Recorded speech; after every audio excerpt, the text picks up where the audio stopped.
I'm not sure why I can't hear you, but let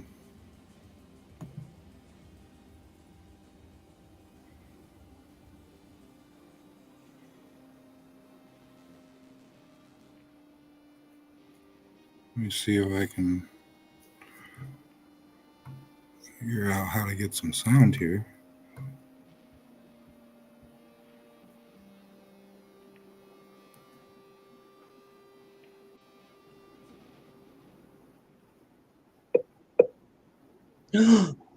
Mike, Uh, I go. I hear Zach. Mike, Can you go. can you hear me? I can't hear Trevor though.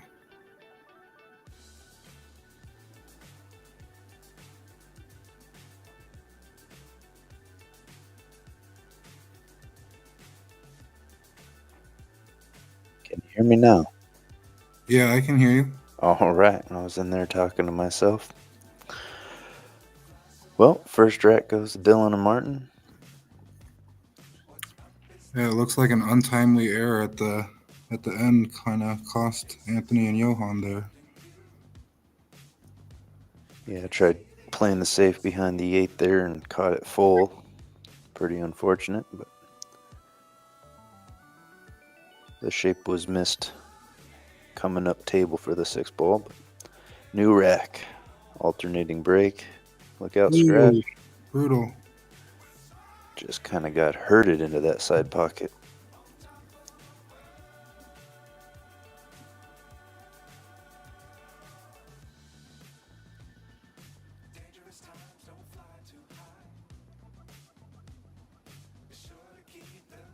So that'll bring Dylan and Martine back up to the table. Ball in hand. Trying to figure out how to get back to that 2 ball. Yeah, it's a pretty tight window that he's looking at there, but a ball in hand, a little easier to get yourself right where you like to be. It looks like he's gonna pinch it and play for a little bit longer of a shot, guaranteeing himself that he gets in that window.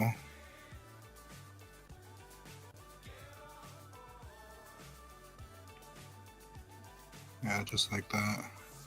Gets a little tree topped over the 3. Yeah, that's a little unfortunate. Oh my god, how do I turn that off?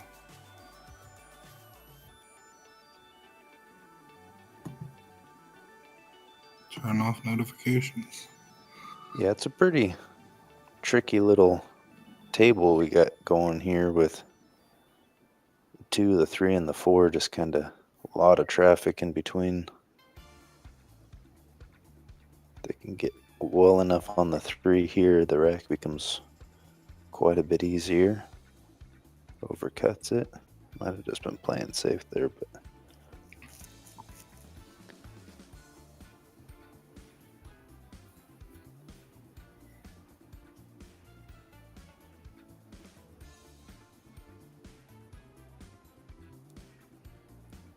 yeah, Zach had a meeting that he was trying to get wrapped up that ran a little bit long. He'll be joining us shortly. Awesome.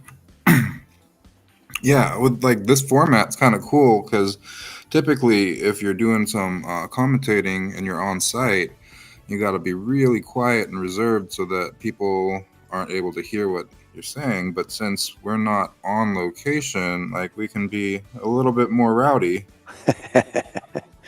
Yeah. Yeah, it's definitely pretty hard to focus when you can hear the commentators talking about how you should play a shot for sure. Right. You don't want to affect what they're doing and make them second guess what they're doing, and yeah, if they can hear you, and so That little bump off of the 5 may have definitely helped out. yeah, He was definitely trying to tie up on the 10, but creates good distance. Coming in 2 rails this way, that 8 ball is going to really kind of keep the 2 ball down at that end of the table a lot of the time, so yeah. difficult to get a return safety off of this, I would think. Ooh. Unless you hit it real good like that. Excuse me. Frog in my throat.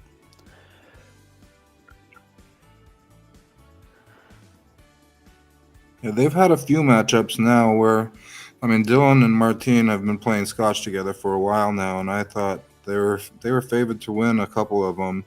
The last one was, a little bit like they were like punching like even weight. And this one, a lot of uh, a lot of the people seems to have actually put money on the Filipinos, which I mean I understand they're both really great shots, but Martine and Dylan have been playing Scotch together for a long time, and they've uh, they've developed a rapport, a trust with each other, and they play really well. Yeah, yeah, Scotch. Trusting your partner and having a comfortability with them is a huge factor. You both can be good shots and get to a point of where you play things a little differently and you get tension start to mounting because you're playing a game that's unfamiliar to that of your own. Does he get covered by the 8? I don't think so. I think the putts. Let's draw a line here and kind of see. That's close. That is Might very close. might have to like just spin it or jump the edge or something. Yeah, I don't think doing a micro masse.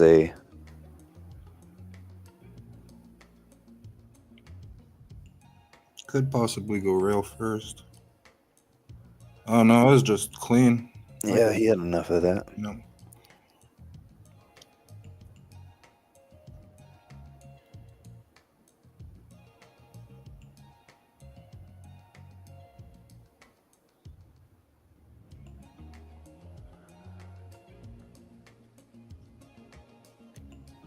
Kind of a touchy thin cut here, trying to come around and hold for the 4.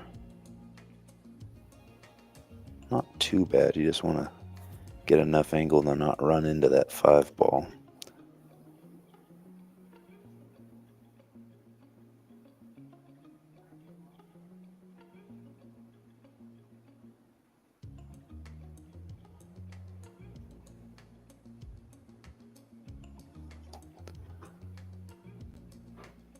Oh, yeah, he was trying Yeah, to hold it.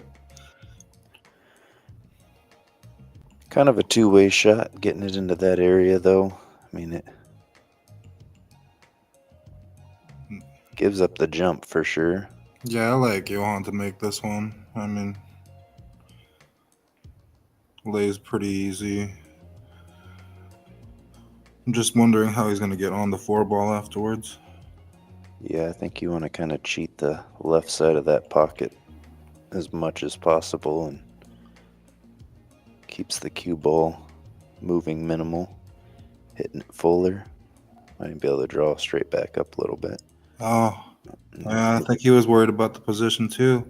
yeah, got a little bit too far to the right side of that ball for sure. Another jump shot coming up. That's real cool system that Patrick's got going on here.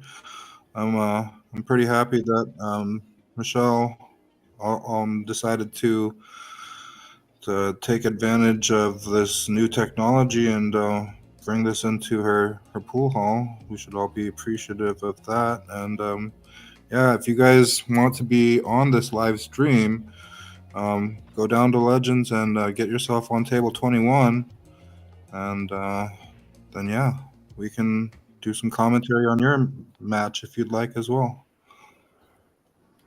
Yeah, we got the Don Weir tournament coming up next weekend where I think they're going to have 4 tables streamed through EvoSports where different ones are getting in on commentating on that one where there's going to be some pro level play. So that's going to be really exciting. That's gonna be awesome. Checking that out. I'm friends with a few people that go up to that tournament, so I mean, I'm probably gonna sit down and try and get into commentating on a few of them. That'd be awesome. You got pretty fortunate there to tie up that 5 ball. That was a very thin cut. But if Anthony can let the stroke out and kind of bend this ball a little bit into here and let it kind of track back up along this direction would be what he's probably looking at. I don't think going forward Has a lot of options. Back cutting it plays, the 10 plays pretty large. But he could avoid it, back cutting it, coming up above it. Yeah, it was just too much of a shot to take on. I like that. It needs to hold up though. Looks like he still held off the potting angle. Yeah, Dylan going for the jump shot.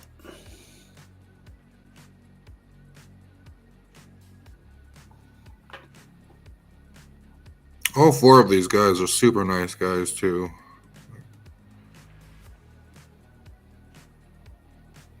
Kind of hard to root one way or the other.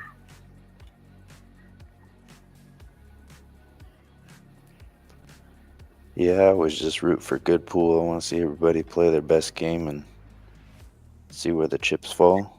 Hey, this is going to work out pretty nice.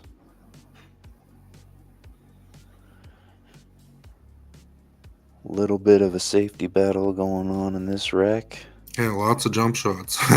Yeah, lots of jumps and kind of, especially now that the 5 ball is tied up, I think it might play into the side pocket. Yeah, it looks like it.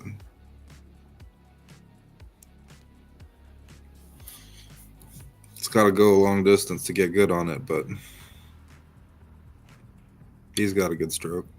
I'm pretty sure that the 2 railers blocked. He has to jump this ball.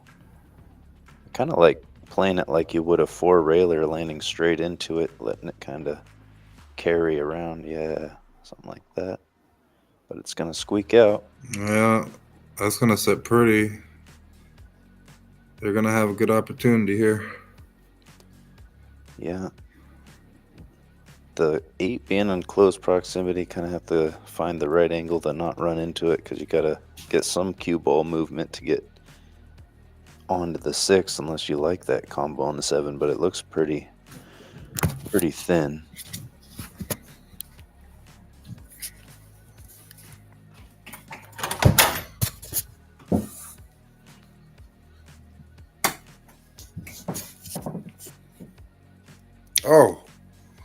Oh, he was trying to get into it. Man, that was a good stroke too. Yeah. The old classic, focused on too many things and forget about the pocket. But once again, the 5 ball ties up to the 6. Looks like just going for the combo here, because 7 ball helps that pocket play a little bit larger. Oh, he's going for the 2 railer into it. Creative. I like it. I thought he pointed at the 10 ball into that bucket, so. Yeah, that's what I thought too. And he may have tried that's a super thin hit on the 10, and maybe it just came a little bit too thin. But the safety battle ensues.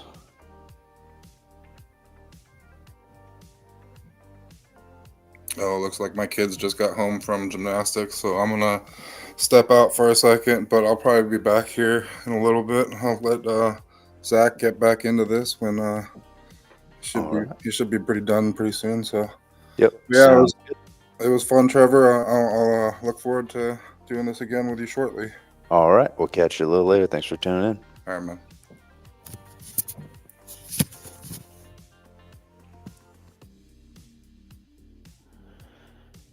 Well, got a thin look at the 4 here. Interested to see if he plays it with a little bit of outside to try and run into that 5-6 problem area, but it definitely cuts down on the pocketing just a little bit.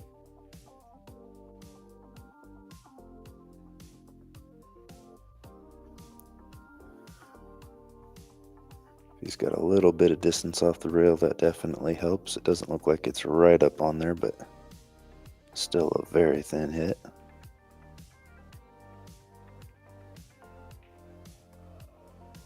Just decides to play safe. Is the 9 gonna save him? Can see an edge of it, but not the side pocket side of things.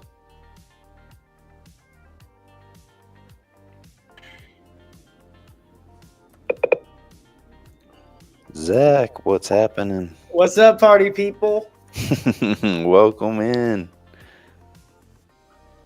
Hey, thanks for jumping in, Michael. Yeah, I was had some stuff I had to get going, or get done.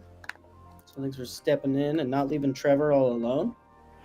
Yeah, if there wasn't anybody in here to tell me that I was seeing my microphone go off, so I thought I was making noise, but everybody said they couldn't hear me, so we worked it out.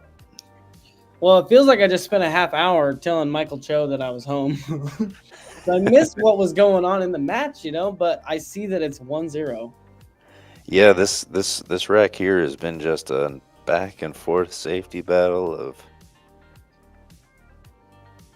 giving up some edges of the ball, lots of jump shots, good kicks like this. It's gonna, This yeah, it's be a gonna start to something. 5 ball's a little tied up, but I mean, I guess we'll see what happens. I wonder if Dylan's going to try to go for the breakout here. I mean, you're just sitting here playing. You're just playing safe after safe after safe. Like eventually, like somebody's got to go. Yeah. Somebody's got to make something happen.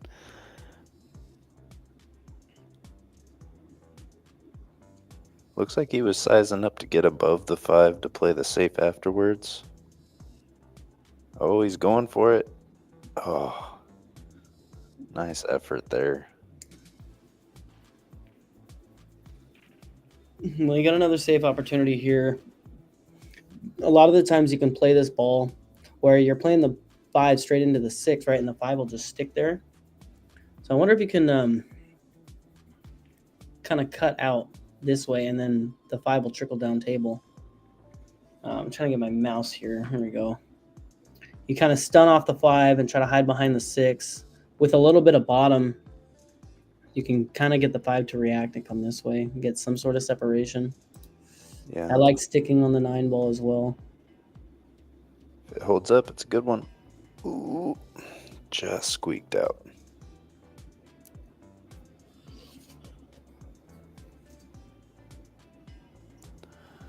All right.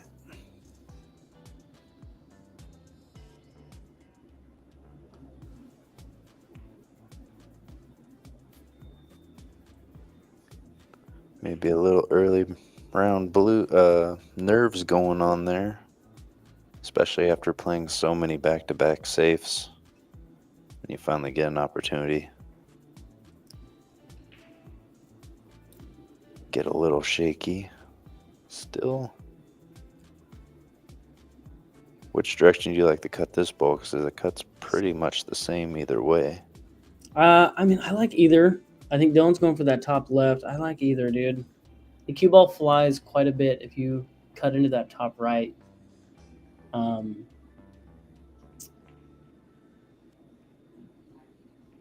The cue ball will fly a little bit more. I think the shot he took, he has a little more control with the cue ball.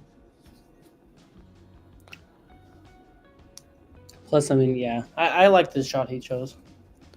Yeah, me too. I think he was trying to kind of come between the 6 and the 9, kind of come back around at that speed that he played it, come around back around the center table. But let's get this rack rolling. Let's get this 5 ball out of here.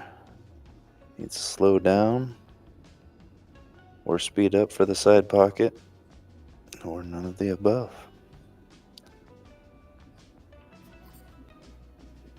Playing the 9 combo. I think you got to play this with draw and real slow if you want to shoot the 6 in the same pocket. But man, that's a tall order.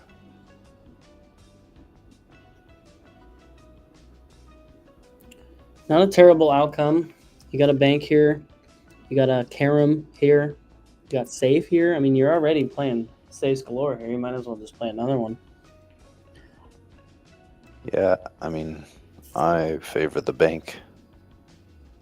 But it looks like he's playing the carom. Yeah. Played it well. 15, yeah. Little distance on the 6, but shouldn't be too tall of an order. No, I think if you can come above the 8 ball, just not even involve the second rail, you might have to do a little bit of check inside, or just I just feel like it's heading right at the 8 if he just rolls this ball. Yeah. Not terrible here. Just make the ball. See, like shots like this, I'll find myself trying to hold the cue ball, right? You just cut the 7 in and hold the cue ball. But I mean, honestly, dude, like I've started to let these shots go and just let the cue ball come up table, right back down, and then come out and just kind of hit it with a little bit of speed, a little bit of outside English. Yeah, if you look at it, that you have 3/4 of a table of, ooh, undercuts it. Yeah, I mean, with a 7 foot, I mean, you got room. Like you got room. You don't even have to hit it that hard. Just kind of hit it controlled. Maybe not necessarily on that shot, how high the 8 is now that I look at it. Yeah, something I've been really trying to focus on is not holding the ball as much. I'm just trying to really, pocket the ball and make sure I pocket it. This is a pretty tough lay because I think he's too close to the rail to put any sort of draw on this. So the natural rolling ball is going to kind of carry it towards the 10. Maybe able to just clip off the edge of it and get to the other side of the table, or just load up with inside.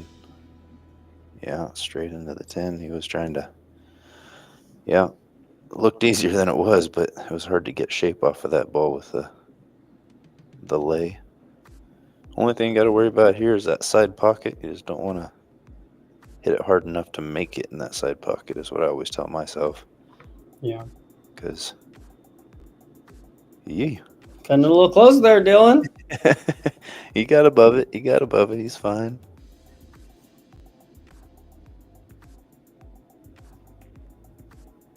I think everybody's happy to see this racket behind us. A lot of safeties and a lot of missed balls. Early round jitters getting out of the way.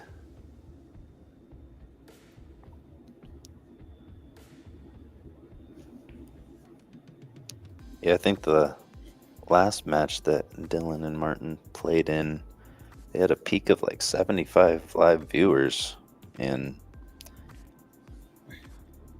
there's some pressure that comes with that, knowing there's that many people watching. Yeah, I wonder if he's there, because you can pull up the YouTube on your phone and you can really see kind of who's watching. So I wonder if that's a strategy for Dylan, or kind of like what's the word I'm looking for? You don't want to do that because it's going to mess with your game type of deal. I mean, there are people who love that pressure, and I know Dylan does love the pressure, and he really utilizes the pressure to try to get, improve his game. That's we've had conversations about that. Yeah. I mean, being able to play under the pressure's everything when it comes down to money matches and tournament play. Once you get into the upper areas of the tournament, every little mistake matters, and that pressure starts them out. But that was a great break from Martin. I think he made 3 balls on the break, pretty wide open. Look at the one here. Kind of the slow roll it, I would think. Smooth it in. Ooh, overcut it. Does he have a line there? I think not. I don't think so. You could pop a little jump shot here. You're only got half of the 8. You got to be careful though, because the cue ball's, the one ball's right by the rail, so you don't want to jump off the table. Yeah, he's pulling out the short stick. Let's see what we got. I kind of like doing a long jump, landing really well. He's going pretty high. He's not trying to draw the ball. He's just going to let it kind of.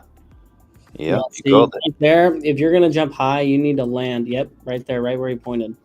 Yeah. And just kind of let the cue ball die down as you go in. I mean, you don't need to hit it that hard. I believe that that's the 4 ball up there. Oh no, okay. That's the 2. Yeah. That is the 2. Well. Yeah. Pretty open table here for Dylan and Martine, yeah. Stun straight along that line is the ideal path. Always like drawing a line and seeing how close they get to achieving it. He could just draw straight up table, but I feel like that's a safer route to. Yeah. You get a little bit of outside on that as well too. If you can see the reaction of the cue ball off the rail, came out a little wider. Yeah. A little bit of inside here. Land. I think he wants to be above the shot line if he can help it. Yeah, it's hit very nicely. A little straight. I thought he was gonna I carry think a he's little. above. I think it's above that 5, so I think he can come up table, and yeah, kind of come right here. All right, well, I guess I'll leave my lines there. See how it goes.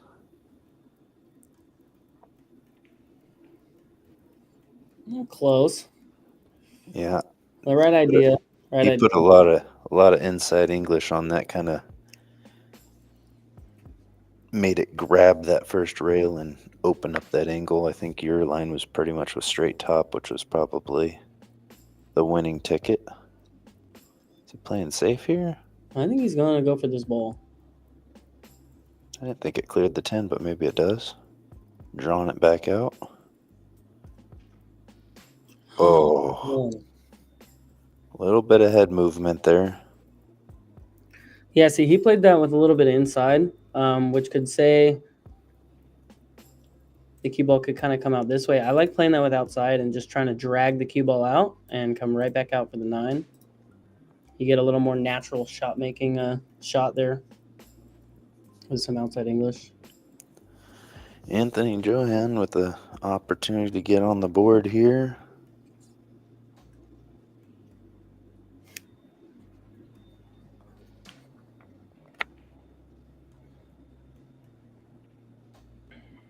Pretty nice angle on the 9 to just kind of follow with a little bit of outside, end up over by the side pocket on the left-hand side, I would assume. Or he loads it up with inside. That's the one thing. I've played Anthony in Lincoln City, and man, he can move the cue ball around really well. He got that Filipino stroke where it hits it real smooth and gets a lot of action out of the cue ball. Really fun to watch play. Yeah, I haven't. Yeah, like I said earlier, I wasn't really watching the first 2 racks. I kind of jumped in at the end of the second rack, so I'm not really kind of familiar with how their strokes are right now. But I mean, give this match some time. You know, as we get into the middle of this match, both teams are, getting in stroke. This is going to be a matchup. I think Anthony's won the platinum singles and 9-ball in Lincoln City at least once, maybe twice. All right. Yeah, I think I'm just over gold now, so I'm a platinum player now, and I have never played singles at the coast, so I think I'm gonna make it a thing. A swing at it. Yeah, I need to get out there and try it.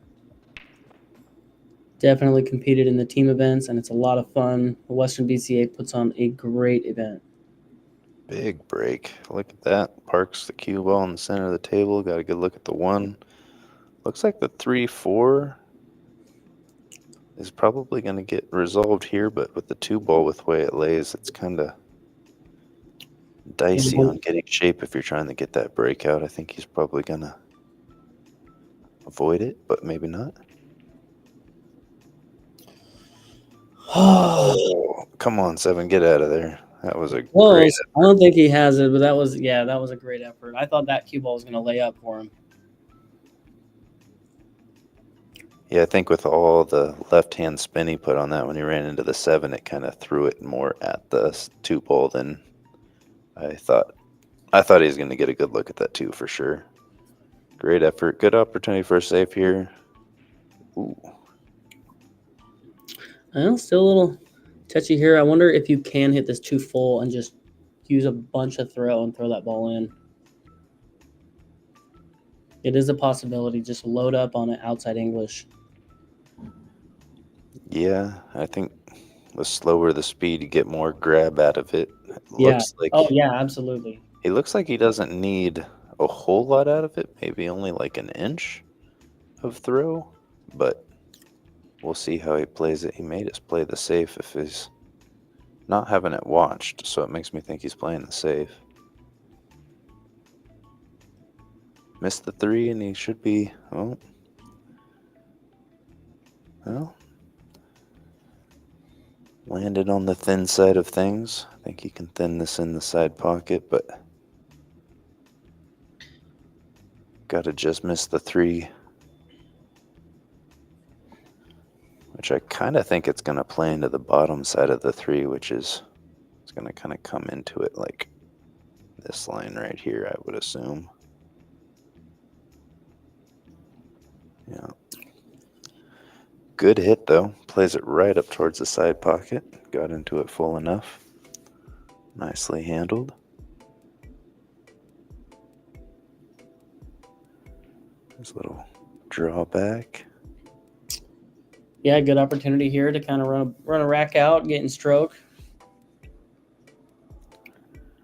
Yeah, I think just flicking this one in with the outside and kind of getting back to center table. You're all right, I think. Yeah. A little deep makes it a little tricky. I think here you can come down and check and come back out this way to get that line on the 6. Yeah, being a little elevated with good chance to overcut this ball if you're playing with inside. Oh, look at this stroke. A little deep, but I like that. I like that shot selection. I'm okay with that. Yeah, I think playing at that speed avoided any sort of masse effect happening. Make sure you make the ball and kind of take what happens. He would have liked to have run into the 7, but opportunity to play a good safety here. Gonna get on the 10. Yeah, it looks like he covered up the pocketing side of things.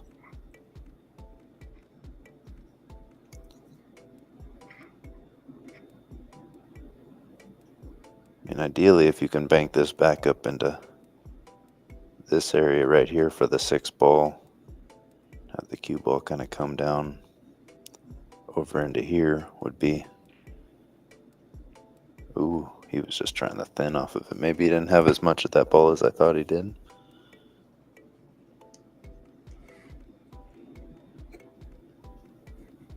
Nice safety from JOHANN. Gives him an opportunity to run these 4 balls with ball in hand.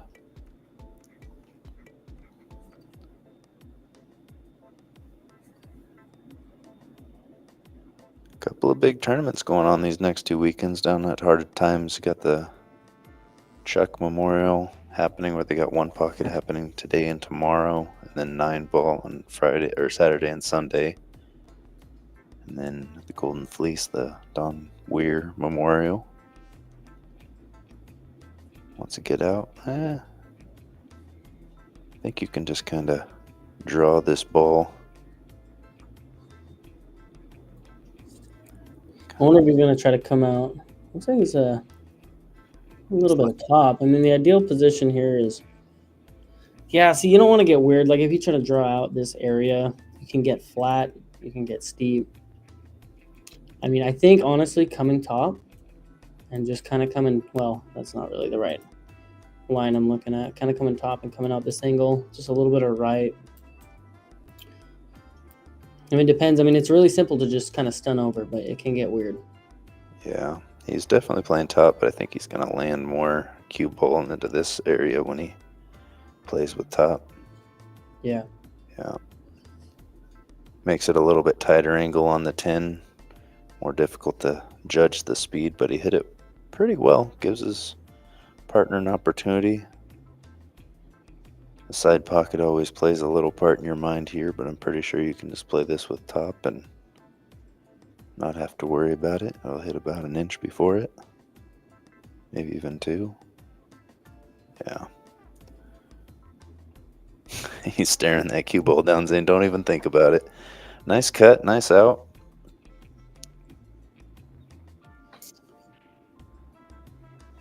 Got Justin Lee saying hey to the friends in the chat. Yeah, I saw EvoSports put my Venmo and my Cash App in the chat. I'm just very grateful to be able to come on and commentate a match like this. I think I can speak for Trevor as well. I'm just trying to get good at it, I'm trying to get better and really be involved and hopefully learn something along the ways. Yeah, those are my Cash Apps. If you do decide to send money, Trevor will will get half of it. Likely story. No, just kidding. All right, we got Martin back to break. He broke really well last time. Took a little bit off of that break compared to how he broke the last time. Comes up dry. Wide open rack. No ball within 6 inches of each other. Just got to work out the pattern. I kind of like just taking the 2-ball next up into the bottom left corner. Playing it with like a little bit of... I don't know if the angle's there. You'd have to play it with some inside to get underneath of that. Yeah, I wonder if you get on this side, you can have a little more control of the cue ball, taking that 2 all the way down, using the rail to your advantage to try to come out in the middle of the table. Anthony moves the cue ball pretty well. See how he got pretty. Yeah, the 3 doesn't have very many pockets. I mean, if you're trying to take the 3 in a pocket, you need to go. I mean, you're looking at the sides, really. You have 2 sides, or you have the 3-10 combo. Yeah, I think that was kind of what they were. There is no. I think Dylan said that they are not doing early 10s. Oh, okay. Now that I think about it, let me go confirm that. Pretty sure he's going to have a hard time avoiding the 7 if he goes for the pot down the rail here. Yeah, he's playing safe. Oh. Yeah, their format, no early 10s, alternate break, and they are allowed to talk to each other. Allowed to talk. That's good to know. Yeah, as you can see, Dylan's talking to Martine right now. Pretty sure the pot is not on, but it could be. He's playing with some inside, so it makes me think it is.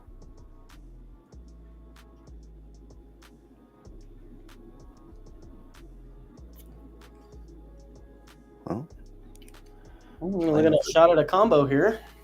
Yeah, we'll definitely be sure that if the 10 ball goes here and gets spotted, we know for sure there's no early 10s. Sometimes those rules change as time goes on, so we'll know for sure here in just a second.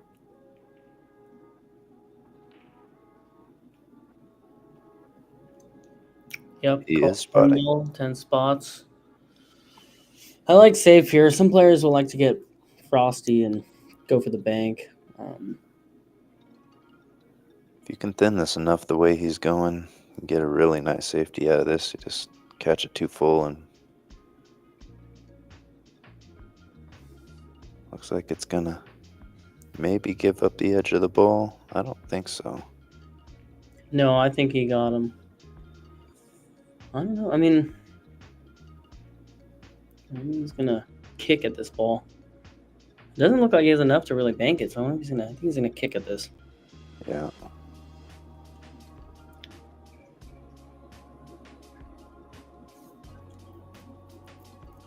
Good safety gives up a opportunity for Martin and Dylan here. Rack has gotten a little bit more complicated with that 6. I think it goes in the side, but it definitely cuts down your options. But I think that he's trying to get up to center table for this 4 ball here. Hits it very nicely. It's a little bit short, but definitely in an area that you can work the cue ball some.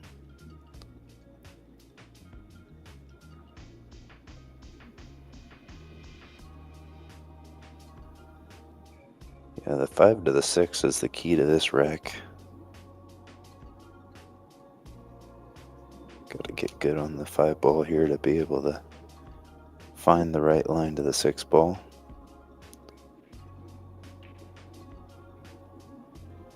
Don't do it. He turned around. He turned his back on that ball. Oh. And Johann is staring at that ball last rack. And Dylan turned his back. Yeah.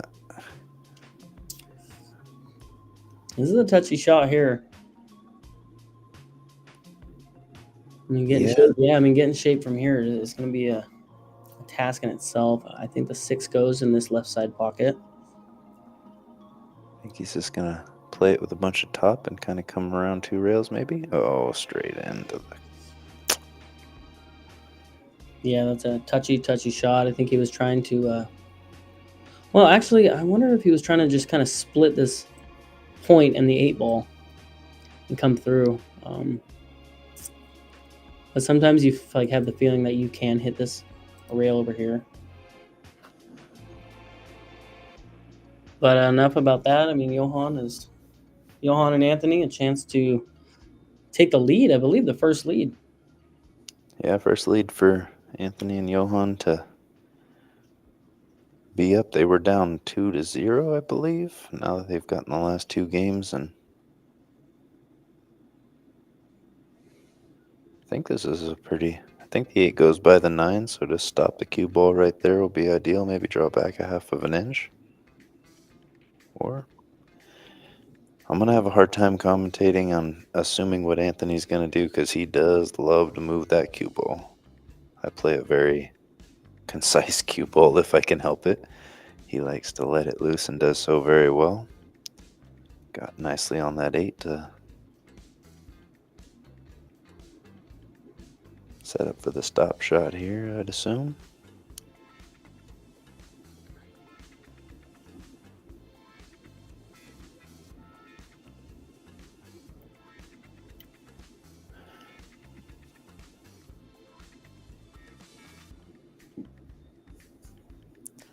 And they take the lead. And I believe it is their break as well. Anthony and Johann.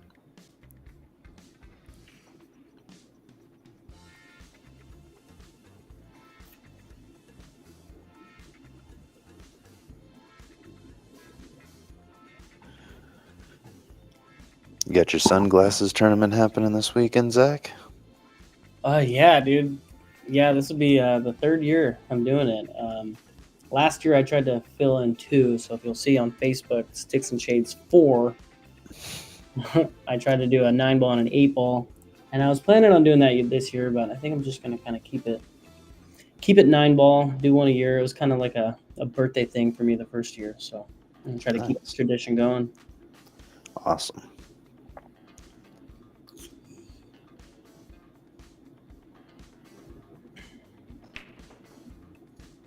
Good time for a quick plug. I mean, we got 21 out of 32 players for that tournament. So, I mean, if you're not doing anything Saturday, I know Legends is doing a couple tournaments. But yeah, if you find yourself in the Salem area. And he broke those really well. I'm surprised he didn't get a ball in the break. Popped the cue ball very nicely. Both the balls behind the 1 just caught the point. Did not want to go. Gives Dylan an opportunity to get some things going. Nice speed there. I think he's got just enough of an angle to kind of come around 2 rails for the 3 back in the side pocket. Just got to miss the 10 ball here.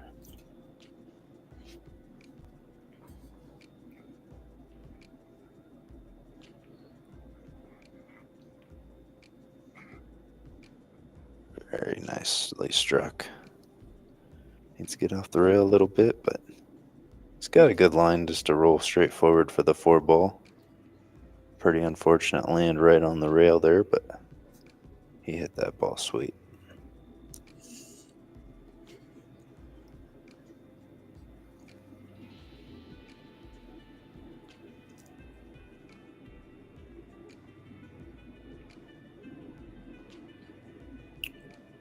Nicely done. Got a little bit of angle on that 4 ball. I like, I think he's a little below. I like just kind of coming out into this area with some draw. Yeah, I think that's right where he's looking. Got to put a pretty good stroke. Pretty good amount of speed on this stroke to kind of get out far enough there.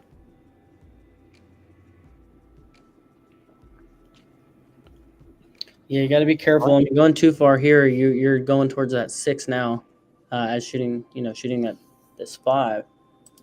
Somewhere sort of middle table would have been a really good spot to be here. 6, you can take the combo. Well, I guess here you can't. You're probably going to run into the 6. Looks like he's playing the 6 to run into the 8 and hopefully fabricate some sort of a shot afterwards. Look out, 7 ball. Oof. I think it's too thin to cut comfortably. I know some folks will slice this in at Mach 1. Yeah, I mean, if there's no ball here in the middle of the table where that 7 is, I mean, cutting it in at Mach 1, I get comfortable with that too. But with the 7, you don't know what's going to happen. You're going to hit that 7 if you cut it. I think he plays safe here. Oh. Finds that one window, it looks like, where he can still pocket that ball off of his body language. I think Anthony called the 6 right there. I think he's got a little window.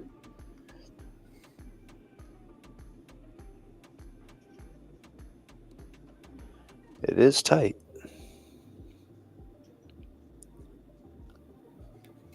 I think if he can cut it without having to throw it too much and just let the cue ball kind of track over into here and come back into that area for the 7 would be ideal, but I'm going to feel good if I get one call of Anthony's correctly. Because he uses so much English and moves the cue ball so well, so it's hard to...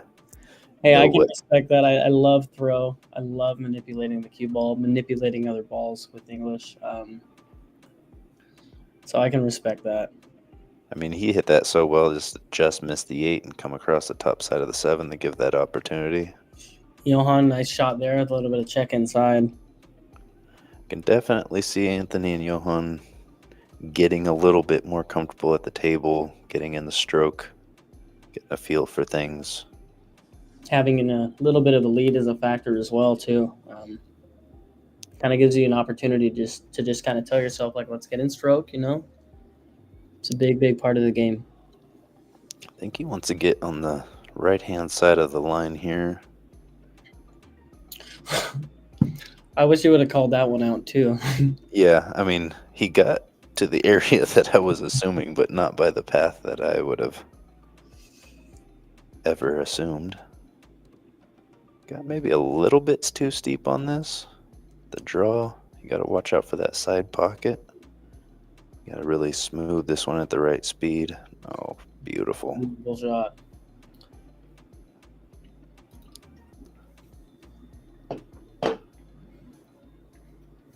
Yeah, I remember when I played Anthony in Lincoln City, there was a couple of times I'm like, oh, he's in some trouble here. This is tough to do. And then he just load up and move that cue ball all over the place like it was no big deal. And I was like, okay, all right. I guess I don't know. It definitely put me on my heels a bit.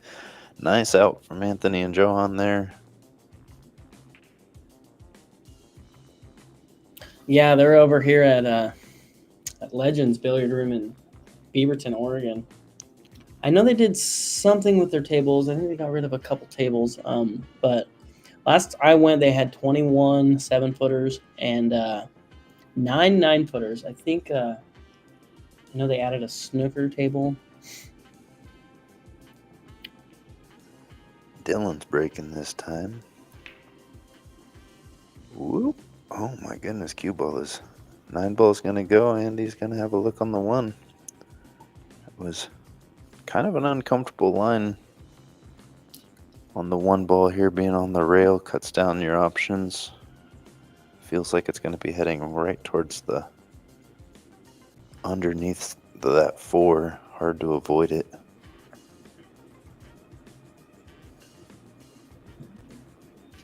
Two ball does not have an available direct pocket. Might be lining up for the bank if he can avoid that 4 ball. Yeah, I mean, looking a little farther ahead, too, the 3 ball's got a little bit of trouble as well. You can play the carom to get on that 7.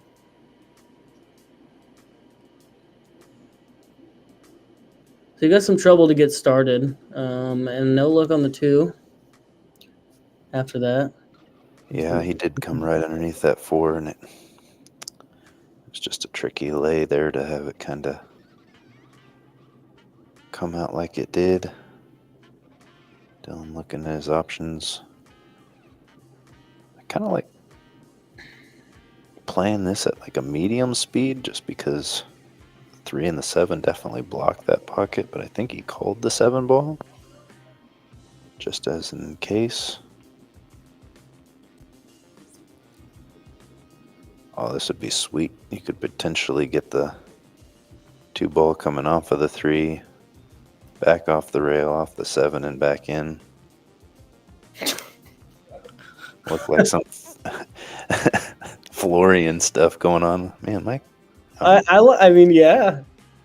That kind of reminds me of the kick 4 carom into the 9 that Shane did in the Moscone Cup 2 years ago. Mm-hmm. I don't even remember that shot where he hooked himself and he got out. It's insane. I think if you just play those 2 balls deep underneath that 3 ball, it can't miss. Oh, he went for the combo. I like the kind of like the 3 ball combo there, but I was kind of looking like where you were coming off the rail into the 3, and it'll take the 3 in that direction and kind of cut the 7 in. Gotcha. Yeah.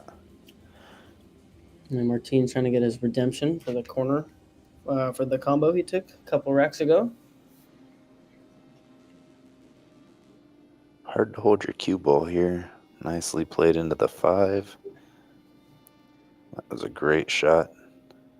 Keeps it contained close to the pocket, so your partner here, Dylan's going to have lots of options. I feel like taking the 4 ball up by where his leg is at, that top right corner. He plays pretty easy to get a good line on it. Got a little wide. Man, last match we watched with Martin, he was just making these tough shots with position like nobody's business. Let's see if he can carry it out to today. I think he plays this with draw and just kind of comes straight back out. Gonna see some speed on it if he goes that direction. Yeah.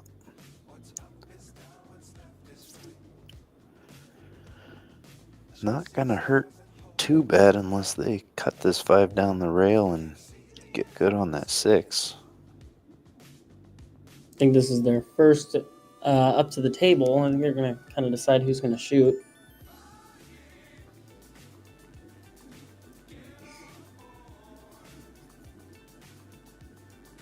No, I think Anthony tried that triple combo that we were looking at just a minute ago. No. Playing the bank, I feel like the double kiss is... Oh yeah, he's just tying some balls up.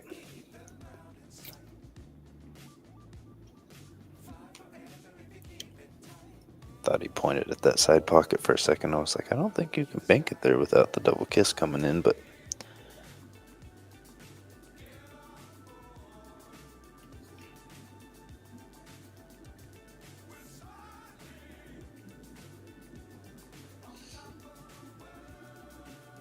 A little shaky from Dylan and Martin right now. Might have a little bit of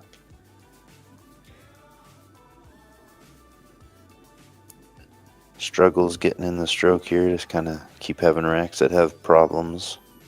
Hard to get into a comfortable mindset when you constantly having to play safety in one rack.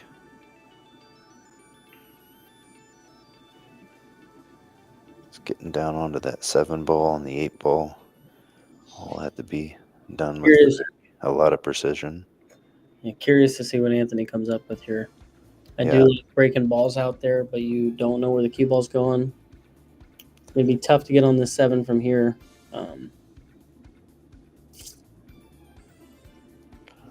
I've made a point to just stop assuming what I thought Anthony was going to do unless it is a stop shot and just kind of watch and see what he does, because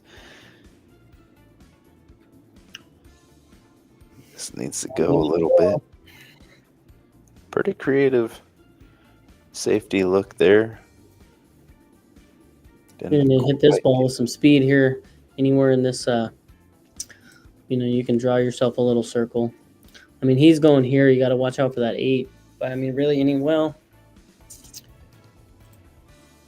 This is a tough one just because you got to stroke the ball over the 7. that's somewhat your target line there. Playing it with outside. Yeah. Is he going to get fortunate up on the 10 ball?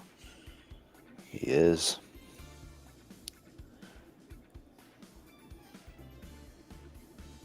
Yeah, when I'm jacking up over a ball like that, try and minimize any sort of outside English. Oh, wow, that rolled uphill a long ways. Yes, it did. Anthony kind of throwing up his hands as to that happening. Because he was just trying to roll the 8 ball up near the 7 to kind of complicate the rack some, but now it just made it an opportunity for Dylan Martin to kind of get a little bit more comfortable at the table. Yeah, I don't like getting too weird here. I mean, I don't mind kind of coming back and bumping into this 10. Yeah, You get too steep on that 8. just like that. Got a little bit of an angle, so you can really just kind of stun out here. I like playing with top and kind of coming over into this area. That's just the one pocket kind of comfortability. And he did something completely different than either one of us, so everybody likes playing those shots a little different. The result's the same. I feel like Patrick just gets it all the time. You've commentated with Patrick a little bit. I mean, I feel like every time I've watched him draw his little circles, he's been pretty close. Yeah, and I think Patrick's been watching a lot of the Northwest pool attentively for a while, so he has a good feel on how different players like to play shots.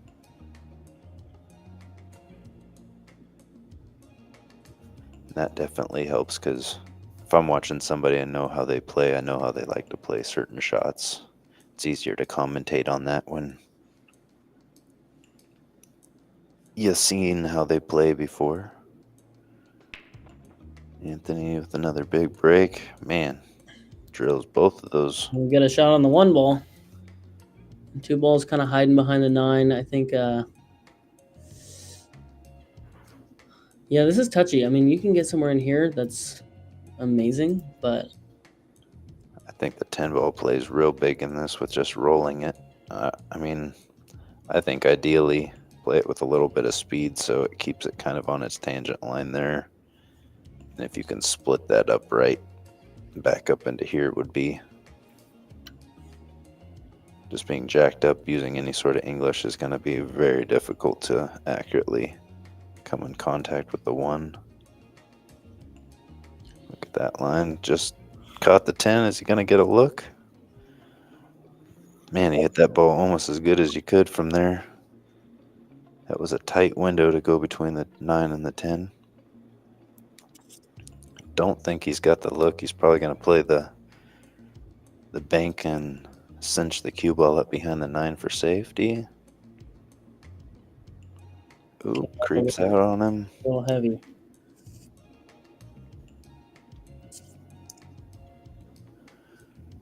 So I don't think this is a potable ball. You're gonna get pretty creative here if you're gonna play safe. I wonder if he can kind of bank the 2 and draw into this little pile. I mean, you're gonna have speed, so really, I see the cue ball. Yeah, I don't know. I don't know what I'm gonna do here. I'm gonna take a couple extra seconds, that's for sure. I think I'd just let the 2 ball go on its natural path over into here and just stop the cue ball right there.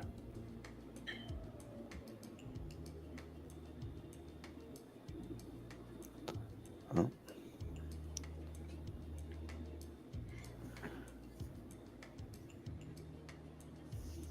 I think he was playing for the bank there and trying to stay on the 3, but difficult to say.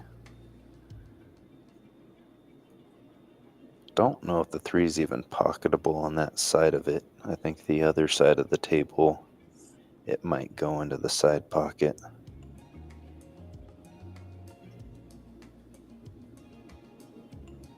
Lots of safety play with this racks laying like they do. I think he thins this and comes around 2 rails towards a 6 ball.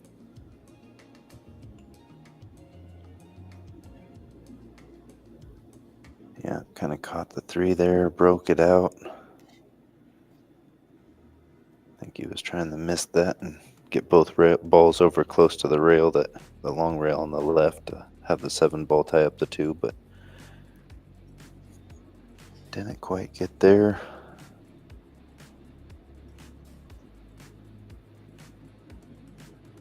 And big shot here. I think you can make this ball and kind of slow the cue ball down and end up somewhere in this area. Yeah. And if you can do that and then get on the 6, pretty decent looking rack after that. Right in the center of your target area, a little bit far, but still workable.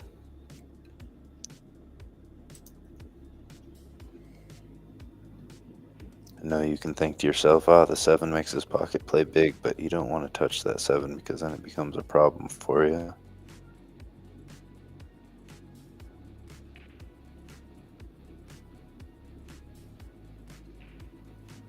Unless you hit it real full. Elected to play the 7. I mean, the 7 does go in that side where it was. Not terrible where it ended up.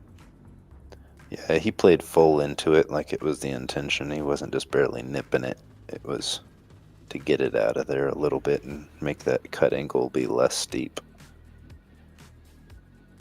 Yeah, they keep getting a little bit of unfortunate rolls of just ending up on the rail and really straight kind of positional play that leads away from where you'd want to be for the 7.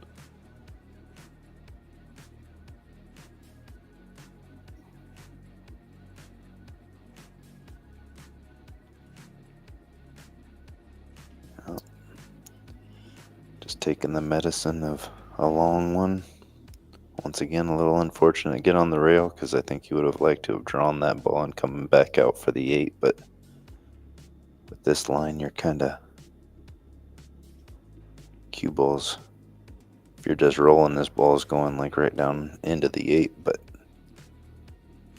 he was just trying to jack up on it a little bit, but it being close to the rail and that far.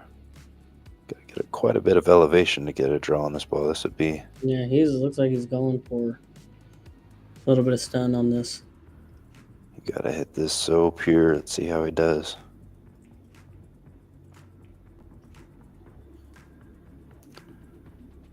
He's going to end up with distance. Yeah, distance and a little bit of a cut. I definitely don't like slow rolling balls on that thin of a cut from this far.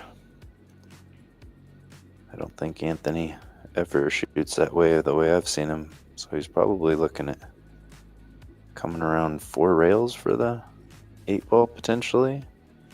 Yeah, fire it in. I mean, yeah, you get in trouble if you try to slow roll and hold it.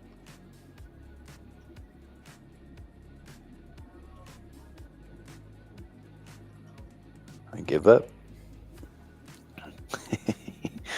The one time I think he's going to fire at a ball, then he does slow roll it. But like we said, like you were saying, you slow roll a thin cut like that, if there's any imperfection within the table, those little off rolls or a piece of chalk or anything like that makes it very difficult to make the pot.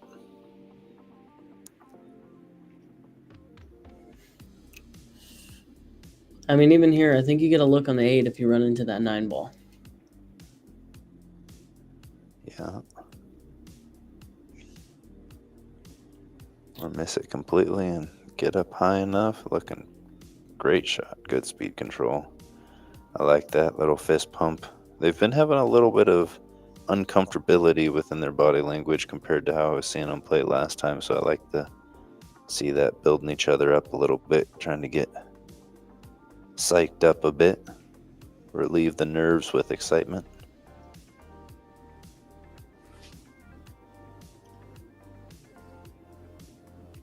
Yeah, I like that shot by Dylan. Just slow roll this, come back out in this area. Shot on the 10. He might just draw it over the rail and back out too. Yeah.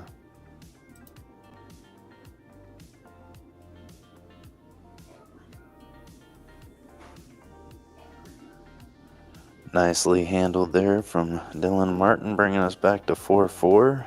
Now we're to a race to 9.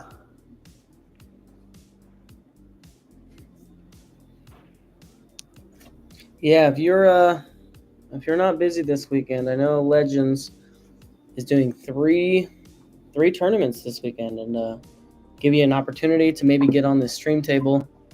You can share it on Facebook, have all your friends and family watch. Yeah, Javier is putting on 3 tournaments this weekend.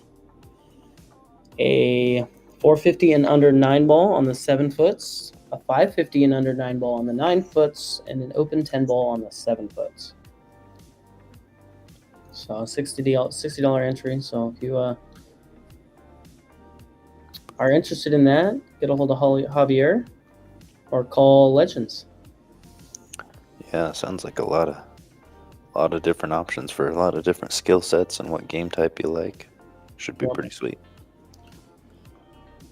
Unfortunate, get the straight into the side there and making a couple of balls. One ball is the only one that's even close to another ball here, and with ball in hand, I think you just draw up about 8 inches or draw right back to kind of where he's at.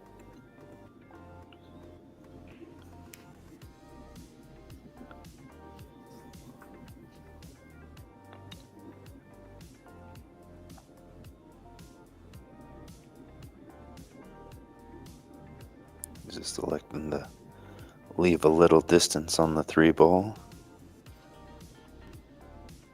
I think we'll see pretty much a stop shot. It might just float a little bit, maybe like an inch to the left.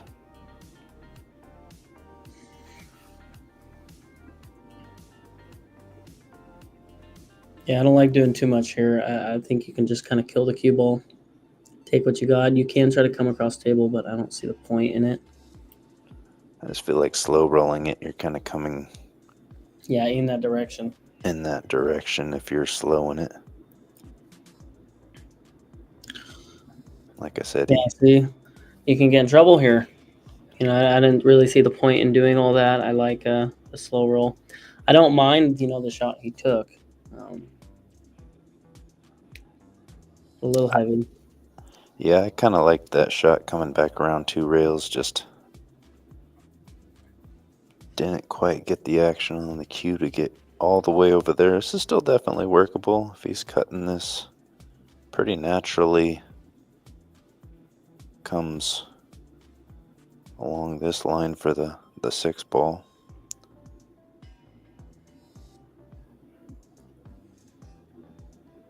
He's putting a little check English.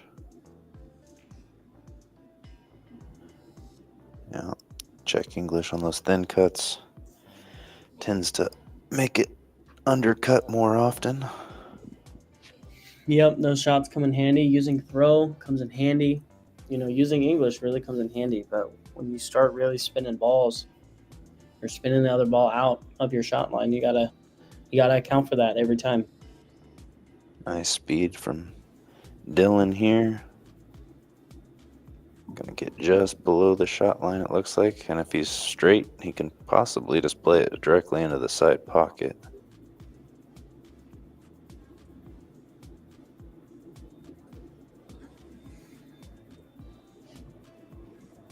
I think just stopping it right there if he's straight.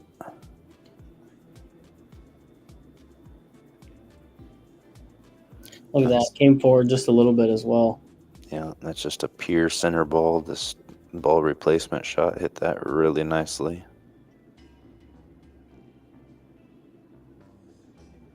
I think he draws back a little bit on this.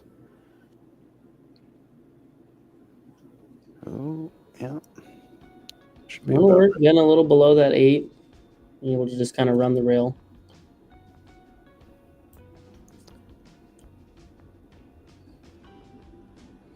Uh-oh. It was way, way off. Yeah, he hit that ball pretty thin. He wanted to hit a little bit more full than that.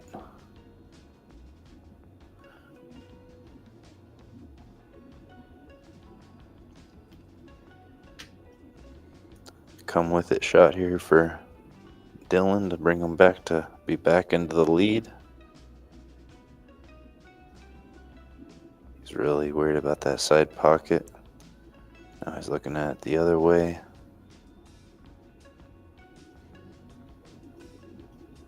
He's liking the top right a little bit better.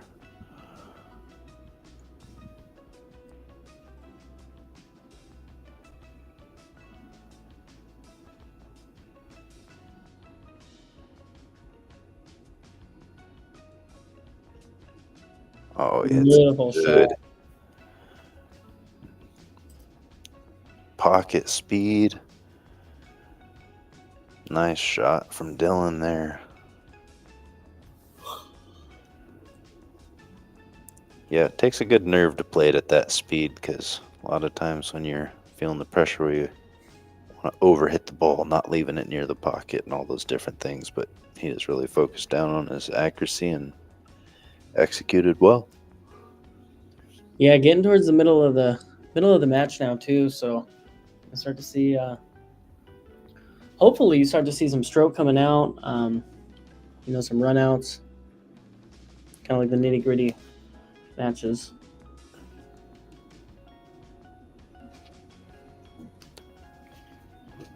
Brendis in the chat's asking if anybody knows what Martin's last name and what his Fargo is. Do you know that off of hand, Zach? What his Fargo is? Martin Chavez. I believe he's like a 569. Let me double check.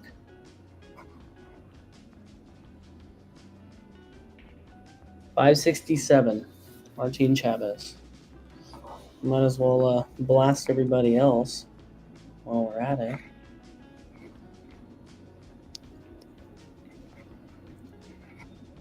And Dylan Helpingstein, he's a 601.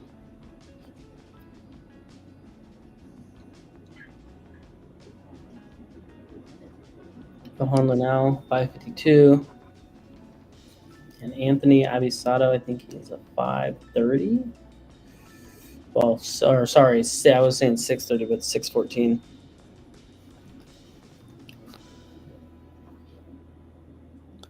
Nice push out here. I think he's going to try and get up on the 3 ball. Yeah. I like that speed because it makes the jump pretty difficult with that distance. Places the 4 ball beyond the halfway point.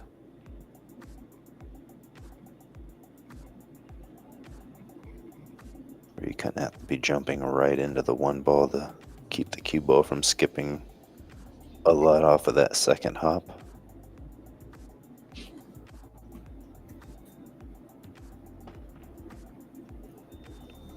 Oh, he hit it good, but just, wow. That was very unfortunate. He landed on the 1 ball well, I should say. Jumped the distance very well.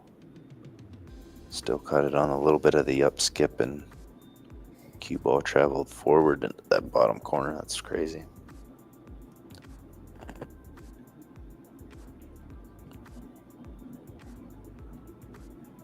Gonna have to be thinking at some point about that 9-10. I don't think the 9 goes in the bottom corner. Playing the 8 to get underneath of the 9 from up there is gonna be a task.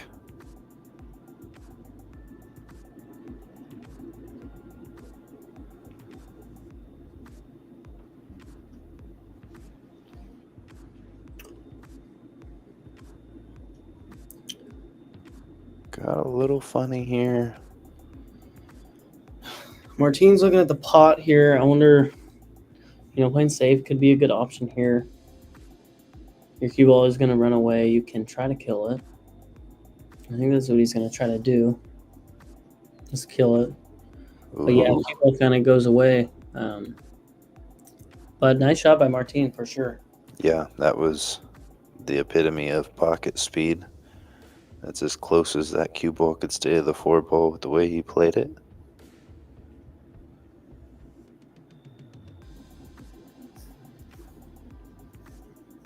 Yeah, Dylan's definitely looking much more confident with his stroke. Then a couple of racks ago, everybody's kind of getting settled in. Wonder if he's got enough of an angle. I don't know if I like drawing into these balls. But he's looking to see if the 9 plays. It looks like it might be enough. We'll find out here if he tries.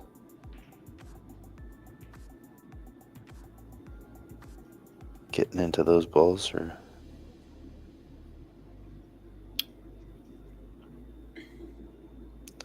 Yeah, I wonder if the 9 looks like it's potentially in a position to throw it into that bottom right pocket.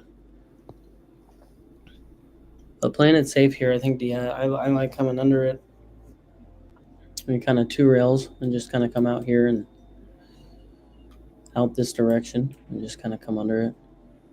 I think he's going to play it like right here. Just the way that they were looking. Oh, he may be trying to just get into it. Well,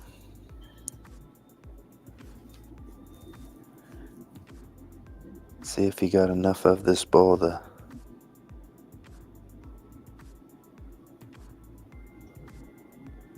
I feel like the cue ball is going to be tracking up into the top left hemisphere. Good stroke. Don't. Wow.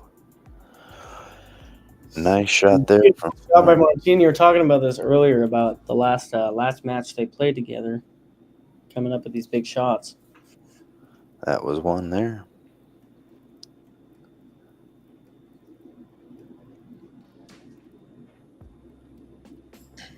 All right, Dylan and Martin. We have a 2-rack lead here. Yeah, they're definitely starting to catch a little bit of stride. Stroking with more confidence.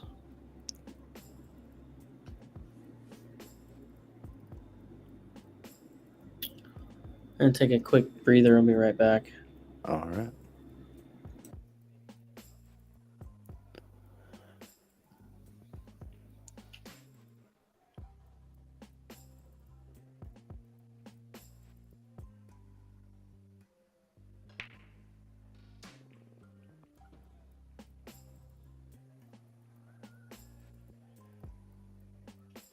Another big break from Martin.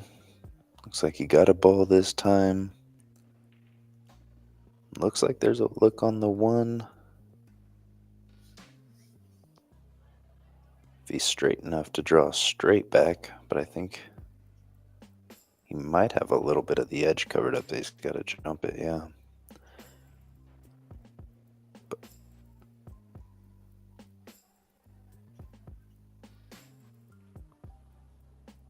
How sweet would it be if he jumps this in and draws back about 1.5 feet to that tight little window for the 2?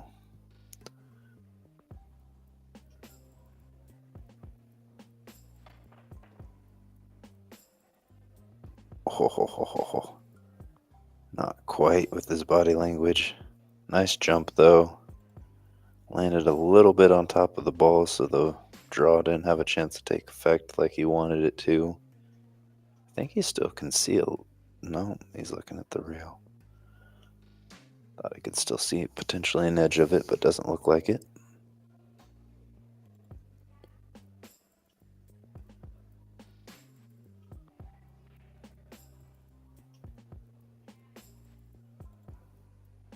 Pretty tricky kick to not give up a shot here. Oh, you could see an edge of it.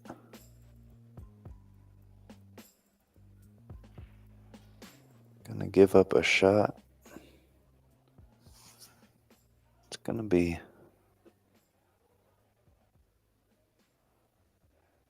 I think straight stun leads you over here, so if you can stun it with a bunch of outside and have it kind of track back along that angle.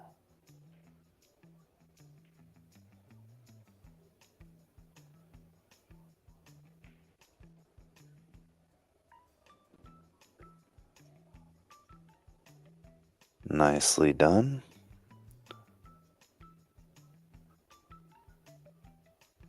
Gives a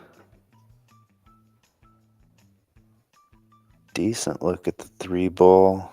9 ball plays pretty big. 9 and the 10 both play pretty big into the position onto the 4. You might just draw straight out to the... Look out, 10 ball. All right, clears it. Gets a look.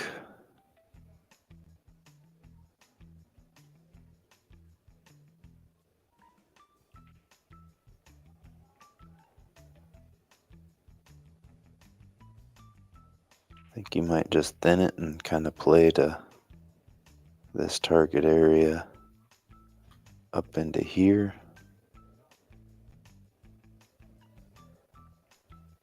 All right, I'm back. What's going on? Did I miss anything good?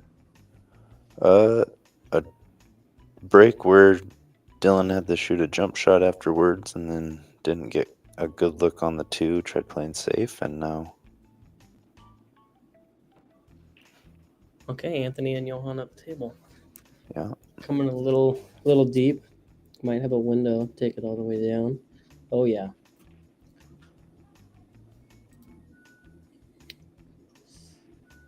Yeah, either draw or stun. Kind of like with the distance that he's off of the rail, kind of playing off of that into that direction there. Plays pretty natural. Oh. Well, we did have a winner on that shot. Trevor, your line was spot on. Yeah, just slightly overcut the ball, I believe. I was watching the cue ball, but difficult shot for Dylan running it down the rail, but happy to be at the table. Ooh. He's gonna catch a point. I think he's gonna get a fortunate roll here. Wow. Yeah, Anthony's kicking here. Yep.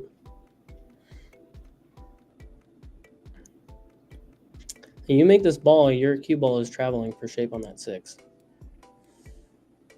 Oh, man.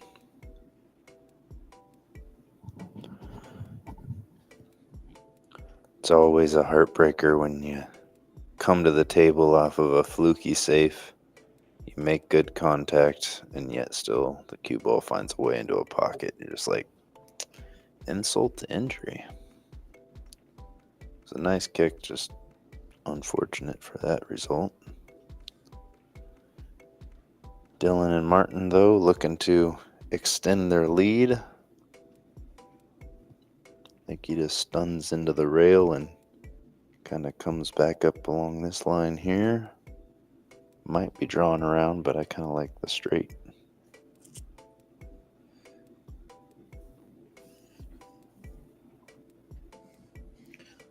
Yeah, I kind of like where he's setting up right there for the 9. You don't need to do too much here. Just give Dylan an angle. Yeah, I don't want to be hindered by the 10 ball either. Nicely done. Do you like trying to kill this ball into this line? I think it's a little steep. I kind of like coming across table. Ending up somewhere over here. I know it's touchy with that side right there. I think Dylan is going to try to kill it, or he's going to come out behind it. Try to come out this way. I did not mean to clear your line. I'm sorry, Trevor. No, you're okay. I don't think killing it's the option there either. It's just I think he's going to just... It's tough, man, because you coming across table, you got that side pocket in the way, that right-hand side pocket. Killing it, I think it's a little steep. I think if he was like 3 inches kind of over here in this area, that would be the shot. Yeah, agreed. I do know if you... I think he's going to... Well, looks like he's loading up with just some center and come across table. Play 2 rails back to the other side, maybe? Go top right here. Yeah. Nice shot. Yeah, perfect. Tap, tap, tap there. That was well executed. Perfect speed.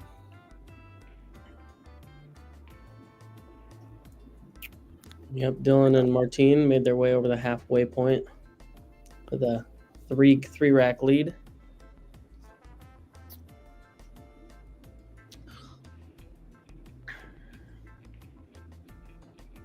We got Johnny Wapo in the chat. Martine's older brother watching, so cool to get some family involved in stuff like this. Nice. Yeah, it's pretty awesome to be able to tune in and check out different people playing, especially if you got friends and family playing and you can't find your way down to the pool hall or don't want to, or not even in the area. Be able to check it out with EvoSports is pretty sweet.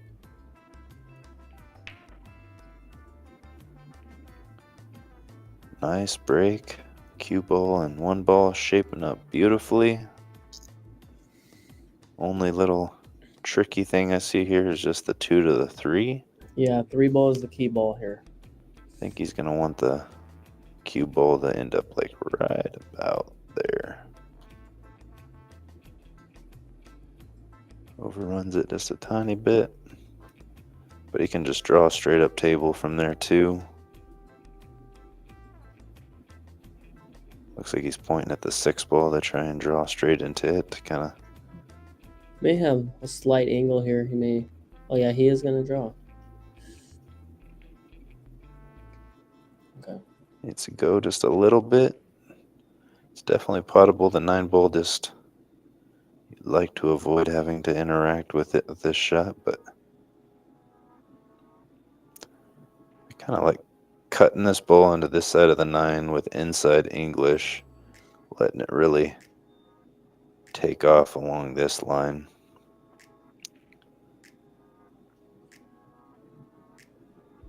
I'm trying to get inside the mind of Anthony. Me too. That's what I'm coming up with. That particular line. Don't go away yet, line.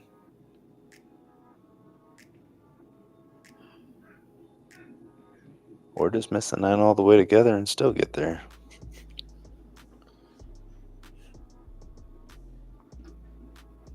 I think playing it with inside there is a good move because if you do interact with the 9, you got a good chance of still getting some sort of a look at the 4.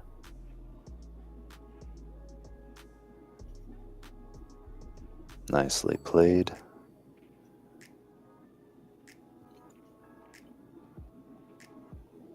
Needs to slow down Here. He's all right.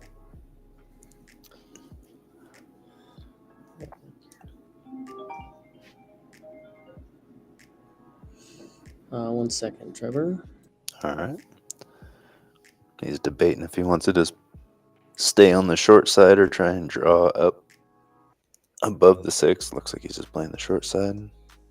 Coming around 2 rails, never mind.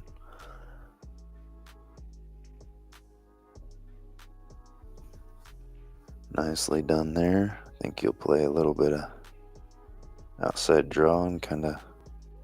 Yeah, I don't know if that's the line just because of where the 9 ball's laying.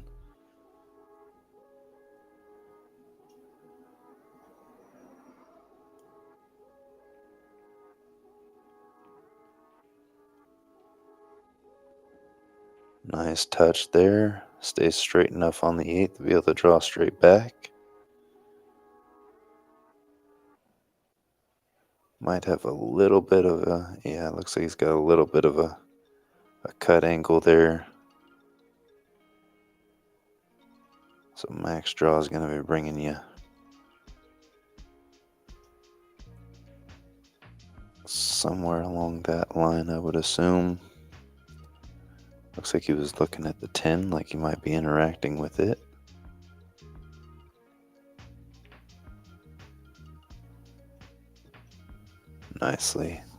Nicely handled there.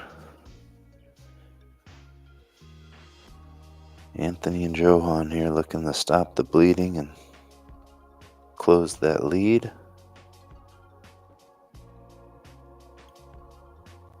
Came up a little short, makes it a little awkward, but definitely workable. I know Anthony cuts the ball very well.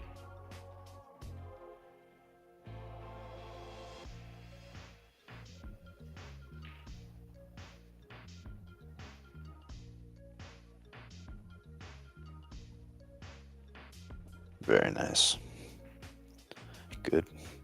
Good cue ball control there, keeping it right in the center of the table. No risk for anything bad to happen. Brings it back within 2.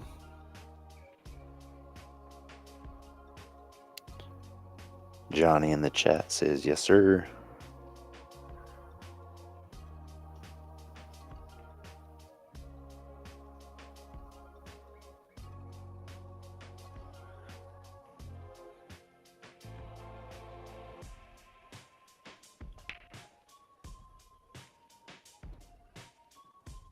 Martin does a very nice controlled break there.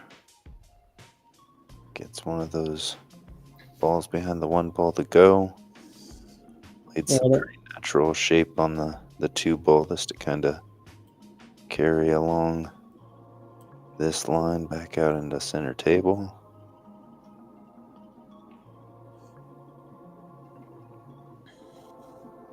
Oh, undercuts it. And is he going to get...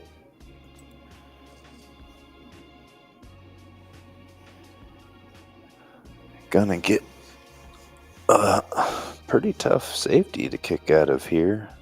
Looks like gonna have to go 2 rails.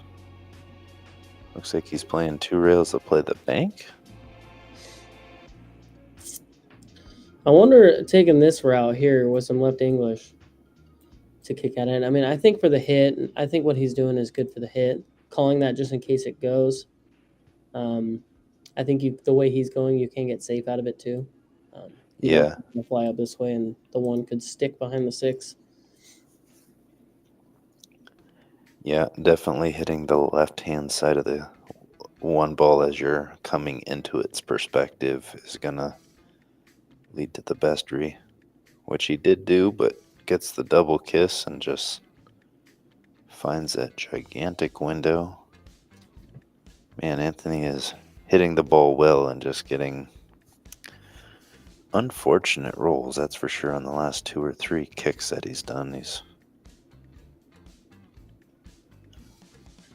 not executed wrong in any means of the measure, but just kind of some unfortunate little results.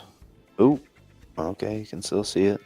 Very thin end of the side, though. I don't think it clears the 9, or is even close to. No, I don't think it does clear the 9. I think that it could. If it doesn't, I think he plays safe and puts the 2 up by the 9 or the 8 ball and leaves the cue ball by the 9.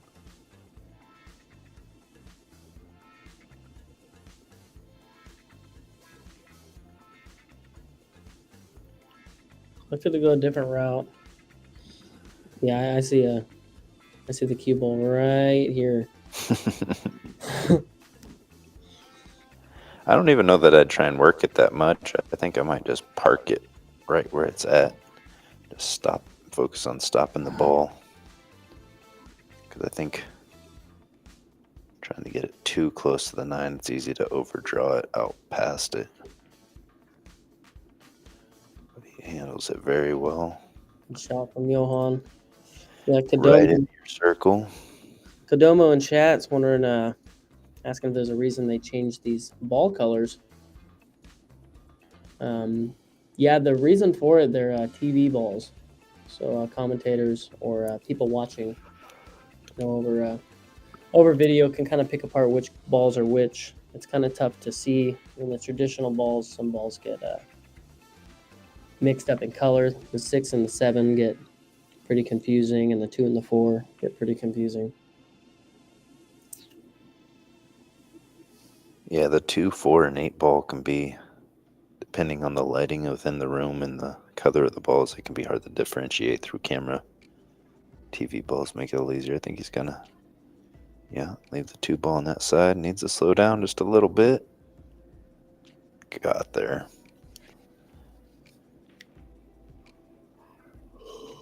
We'll see the short stick coming out here. It looks like he's sizing up the masse behind it. Kind of come off the back rail and kick into it and call it the side pocket. Got into a little thin, but sits right up on the 9. Oh my goodness. Look at this result.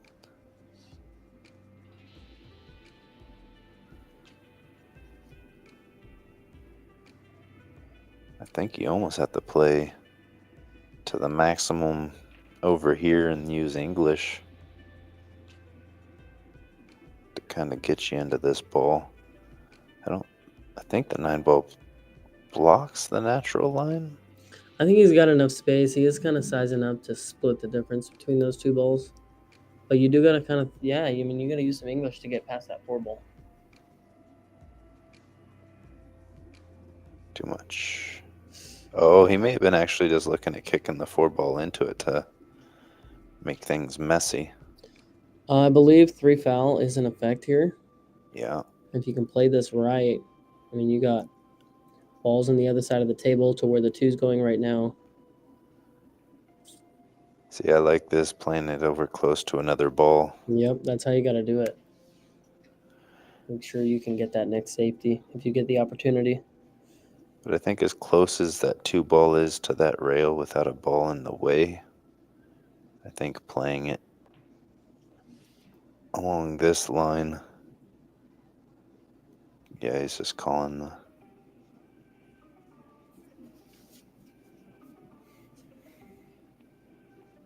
Oh, he's looking at...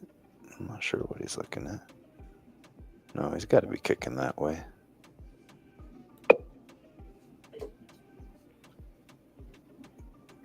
Is he looking at coming 3 rails into this?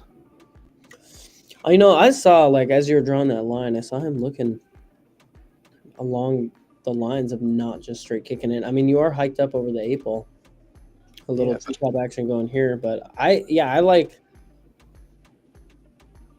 Well, let's see what he does. Oh. Yeah, I felt like the 4-8 were just huge into that.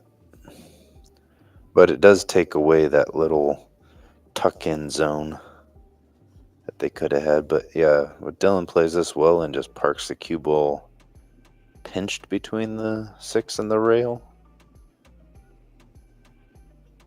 It's the most important part of this shot, is keeping that 1 railer out of the mix, which it looks like he does so very well. Notifies them that they're on 2.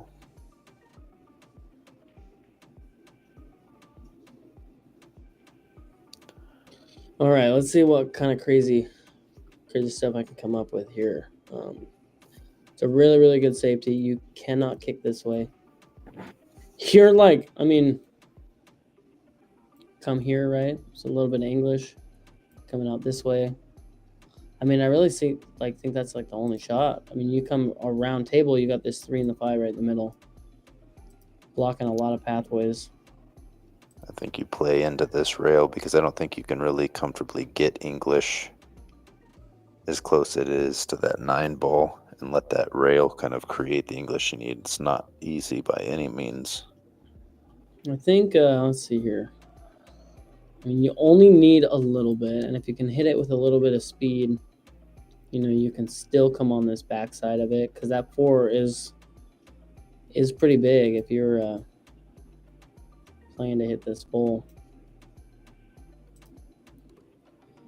You could also load up with left-hand English.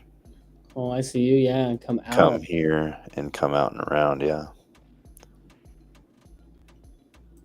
But, I mean, that's so hard to judge. He's definitely looking along the lines of what you were saying, playing with some speed more than likely. Don't want to play so much speed that you shorten it up. Just clipped the 4 ball. Oh. Just clipped it. I wonder if they caught it.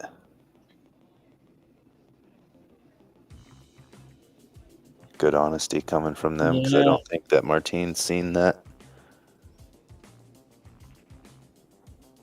Oh, man, that was so close.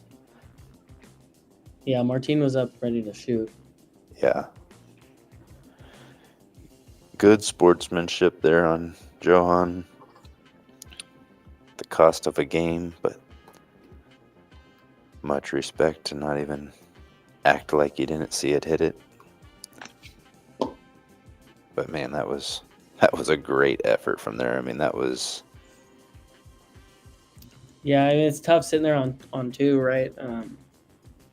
I like taking the simple shot, as simple as you can get it, not doing anything too much. I mean, he just missed that, so I think he took the right shot there.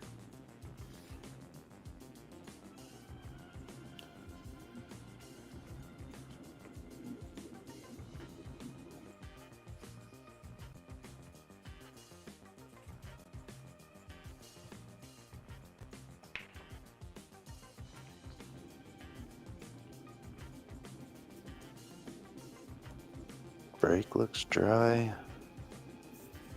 He hit him good. Just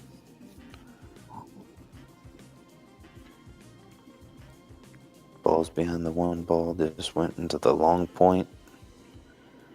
Not really a great opening shot selection here. I think he's playing the safety. Maybe playing. Wanted to miss that ball, but leaves distance. 2 ball being up table and kind of tracking along that line. Yeah, I like playing this in the top right, coming out. Back out kind of this way. Yeah. Big shot here. Get you back in the mix of things. Absolutely drills it. Center of the heart of the pocket. And really, stop shot here. Get yourself back in the game. Don't do anything too much. Just make the ball. Yeah. The 4-ball's right there for you after the 3. That was such a great shot from Anthony there. Just speared that ball into the heart. Good confidence booster for you and your partner.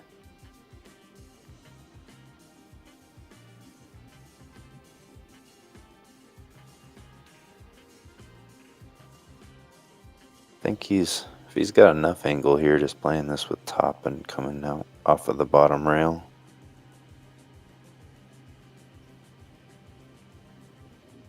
Yeah. Yeah, 5's really only got one pocket, that bottom right. It's a little steep to just kind of stun out, but it may be doable to really manipulate that cue ball to come this direction. The 5 doesn't go in that bottom left pocket. You got to come up with something here.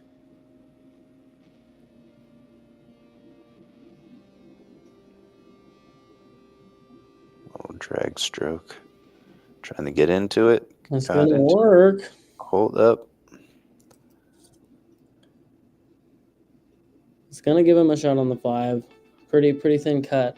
But if you can make that and kill the cue ball and end up somewhere over here, you're in pretty good shape.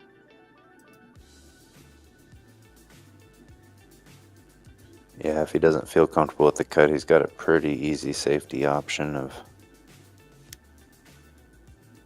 playing a slow rolled half ball hit and just kind of, but he's cutting it, so we won't even talk about it.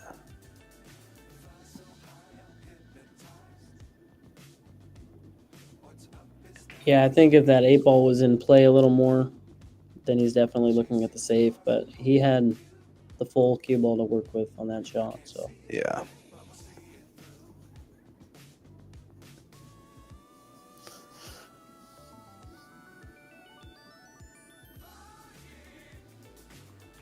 Anthony putting in some work on this rack, kind of getting them back in line with that. seen a little more movement from Johann as well. That could be a sign that he's feeling a little more in stroke, ready to go. Sees an open table, trying to give himself that mindset to continue on through the rest of this set.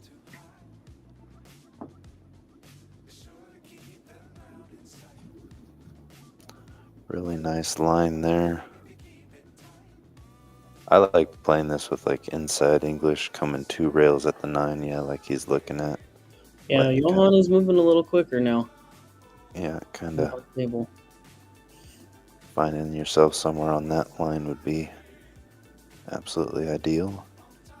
Oh, or just roll straight up for the same end result.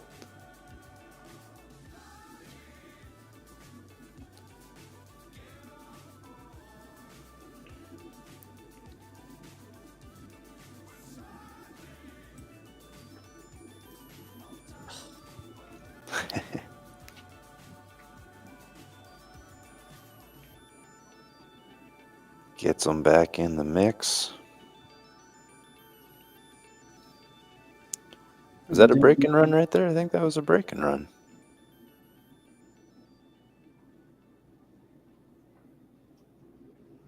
I'm going to have to go back through the chat. Got caught up in the minute of it.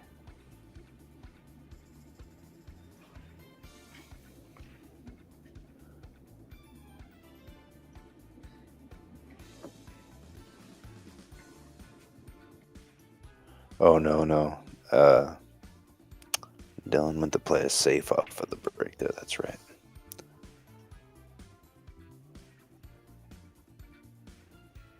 Ball's falling in everywhere. 3 balls on the break. Look on the 1.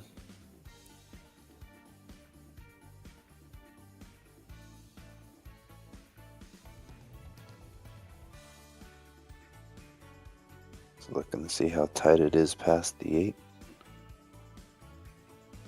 Looks like you have a half of a pocket. If it's that tight of a pocket, I don't know about rolling the ball.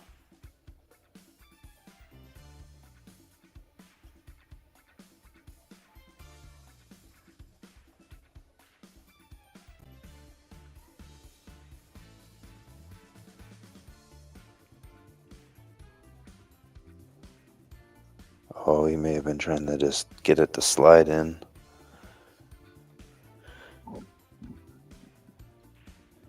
Not sure if he had the full pocket there and thought he could kind of play at the pocket speed and let it trickle in or not.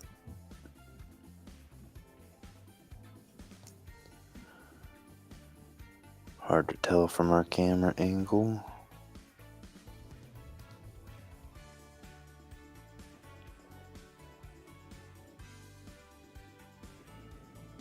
Nice shot there from Anthony. Gives him a chance to just maybe draw back about 6-7 inches. Yeah, right where his hand's at would be.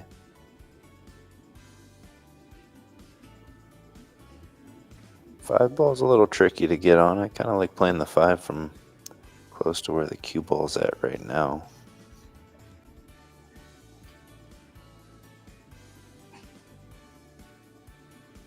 Maybe a little bit further to the left, but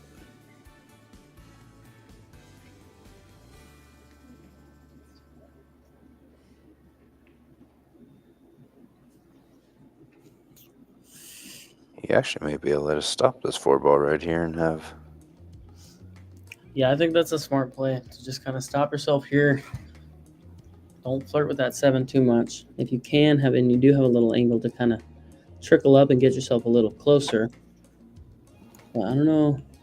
I don't know that he has any angle. I don't think so. If he was looking at the other side, he may have been like considering drawing back 2 rails. But I just don't think that line. Yeah, I guess that line straight back could end himself over there if he wanted to let the stroke out.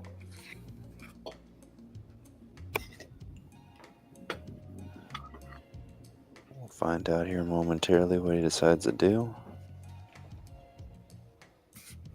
Yeah. Come off the rail just a little bit.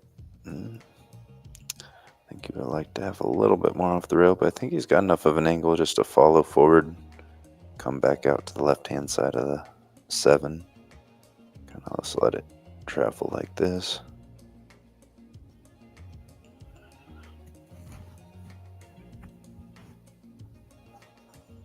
Just smooth it in from here.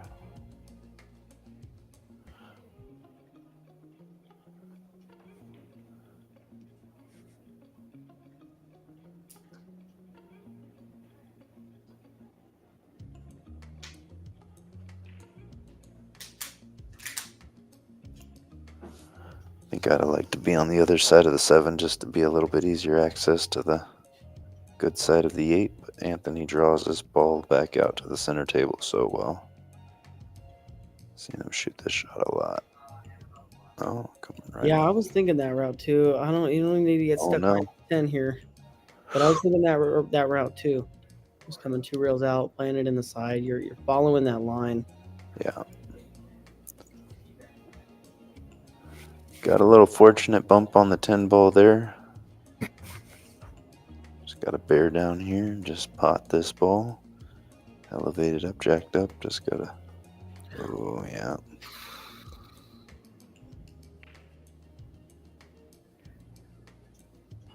That one hurts.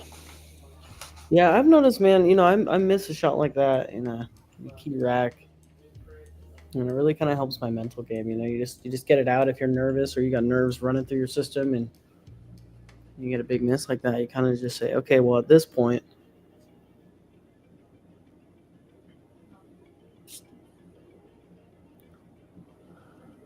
Nice line there.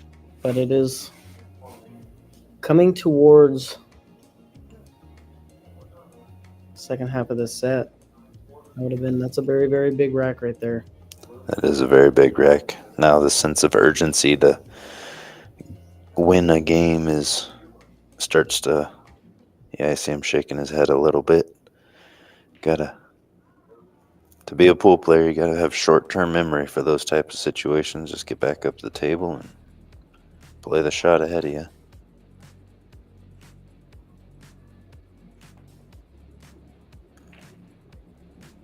So Anthony to break here. Yeah, he's been breaking really well. Wide open table, looks on the one.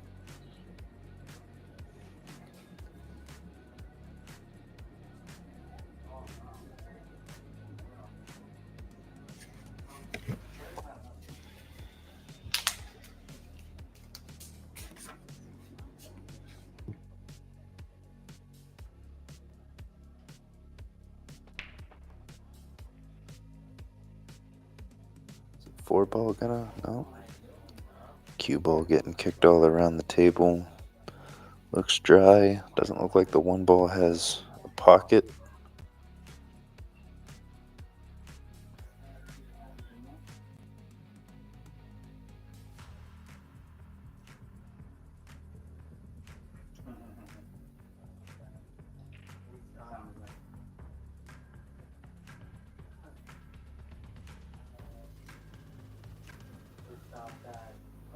Kind of a tough safe to play from here.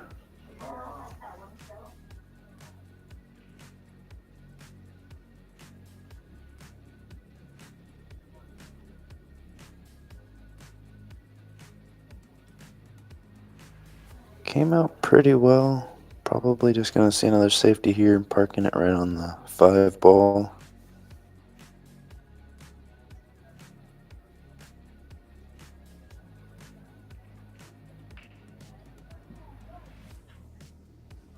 Looks like he caught enough of the edge maybe at that 5 ball to not give up the pot.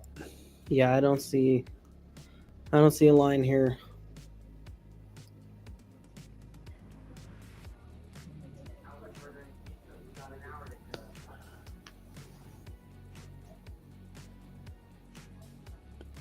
Looks like he's calling the kick maybe into the 2. Got to shorten that up a little bit, I would think, to get onto that side of the 1 ball. Oh. Yeah, a little deep too. Look at that.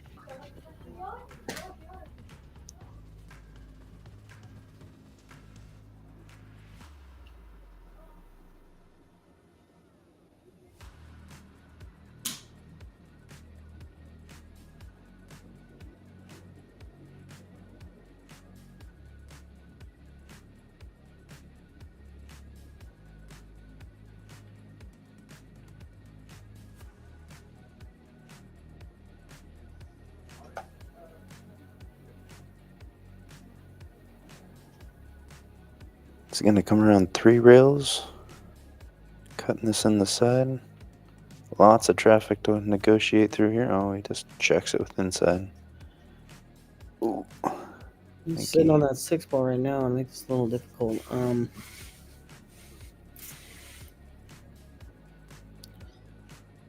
Yeah, I don't see much besides the slow roll from here just to have a look at the 3, but I think otherwise you're running right into that 9 ball and a lot of bad things can happen. Oh, he was able to get some draw out of that, even that close to the 6. That was sporty. Another treetop situation though.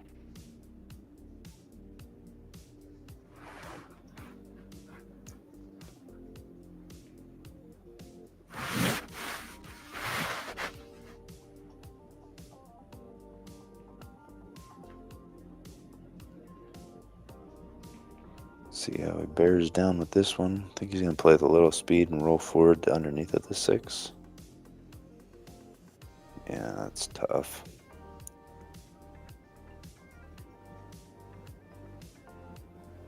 Slow speeds and elevation is very punishing for any little accuracy of your cueing of the cue ball. Anything out of center gets wild.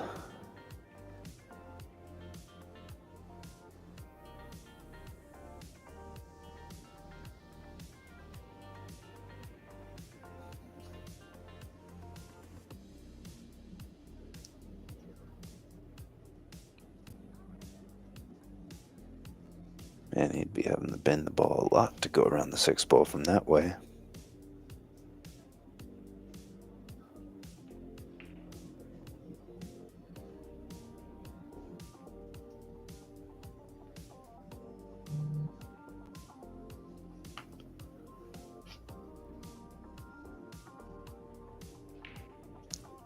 Oh, great kick. Let's see another one.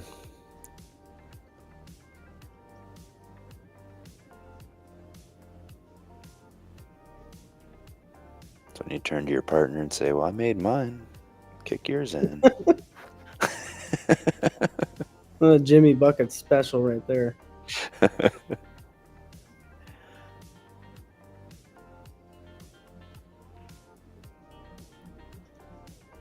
Oh, Yeah, okay. back-to-back kicks. Back-to-back kicks. And you get a long shot on this 5. Let's see what you can do here, Dylan.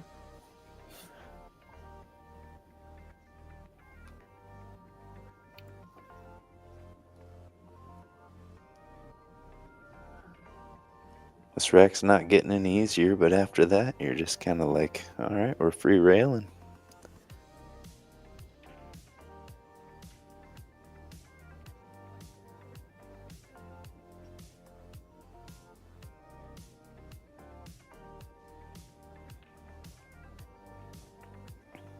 Ball needs to slow down. You think we'll see a third kick here? What do you think, Trevor? Hey, third time's the charm, right?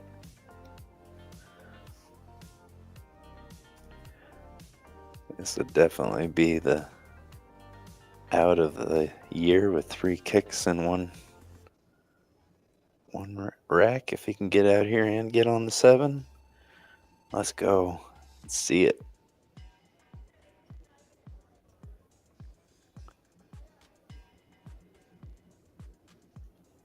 Playing it with draw, it looks like. It's good in 9 ball, not in 10 ball though.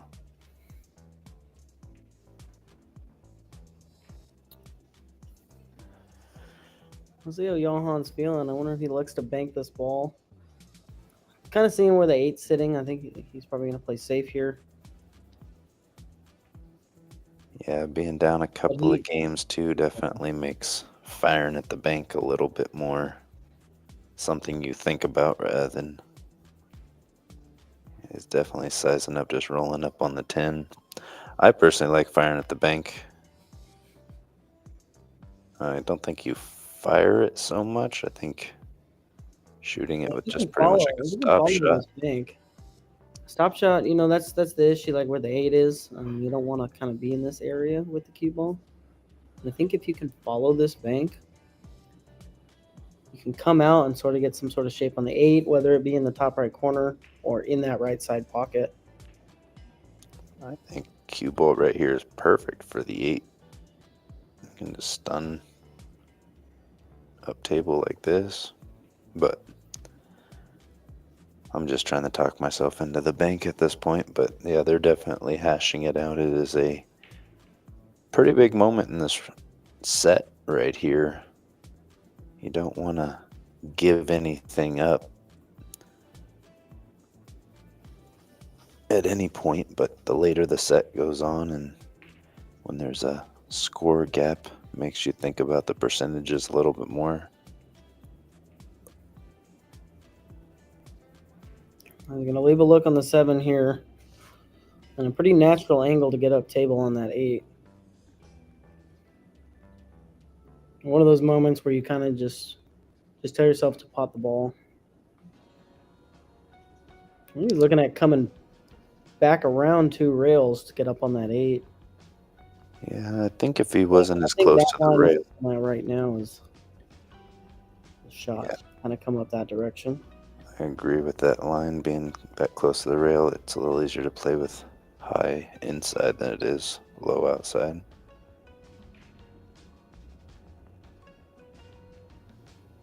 Undercuts it.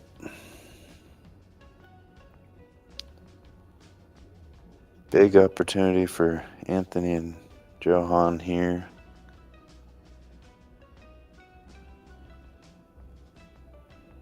Keep them in the set, keep them within striking range.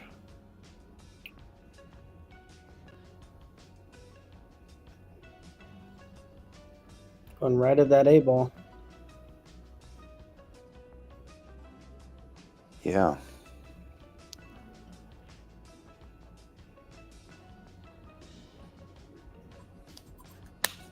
If you can thin this, just barely moving the 8 ball,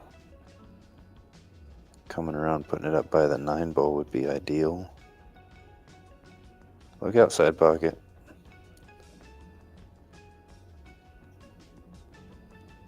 Ouch.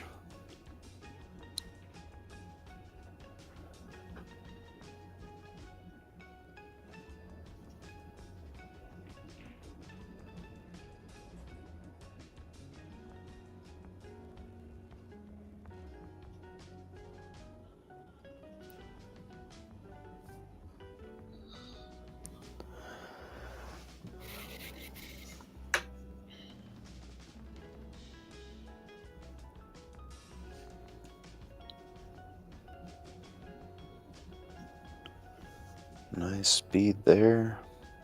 I think we'll probably see the 10 ball this pocketed into the side pocket, I would assume. Yeah, I've actually had a conversation with Dylan about this. Part of me wants to say he's going to take it up table and take it in the corner. I mean, I think that's the... I think the shot is to take it in the side, but I know Dylan likes getting shape for balls in the corner.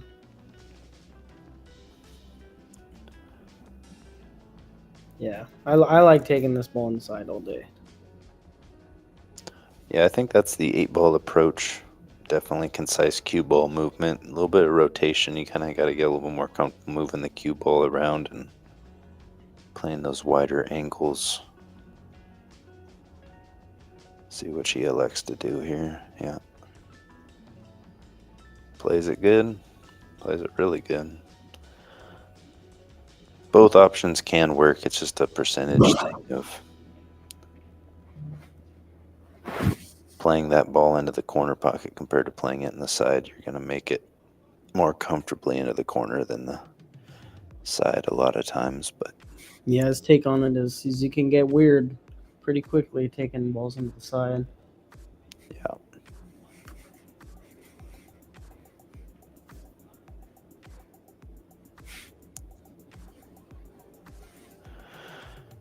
Oh, got a mountain to climb, Anthony and Johann, from here. With alternating break format, it becomes a little bit more daunting, but we've seen it so many times where just a couple of little opportunities can really change everything.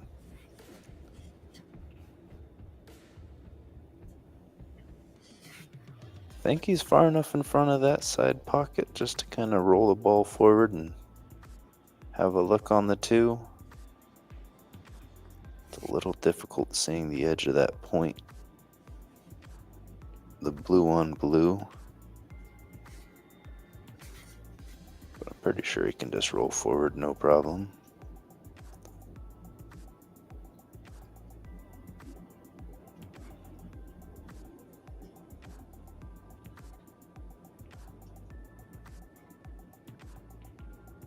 Wow. Ball just held up. I thought he hit that pretty good.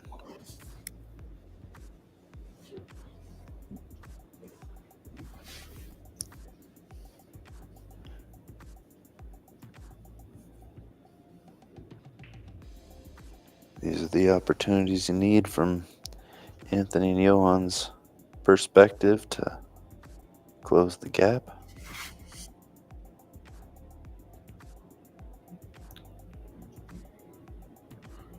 Pretty good lay right there.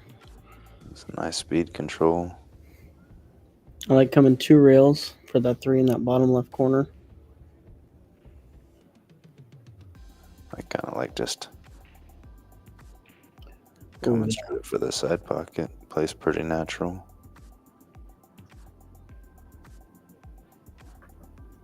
He chose a little bit more along your lines of thinking. Kind of came up in the 50-yard line.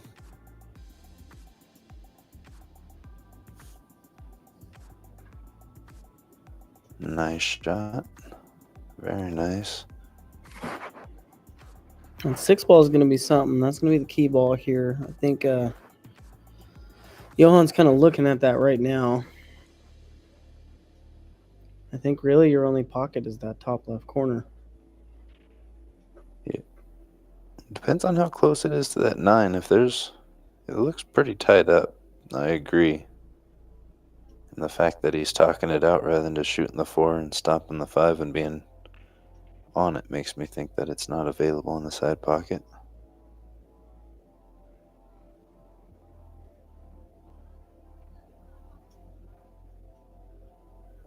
He might just elect the draw into these 2 balls if it does not go.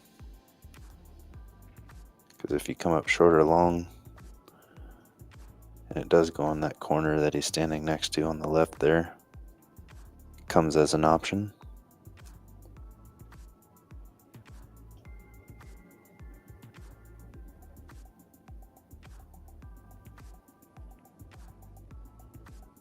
Or maybe it does play. Or they may be thinking about the safety option. Yeah, maybe sticking that 6 on that bottom rail, trying to stop the cue ball where it's at. Use a 8-10 as blockers. A pretty touchy position, pretty touchy shot. I'm going to elect to take that route. Yeah, unless you can drop. Maybe it does go in the side. And cheat the pocket a little bit on the low side of that side. No, played like you're talking, needs a hold up. Beauty. Because I think he's right on the edge of the 9 where they can't shoot directly at that.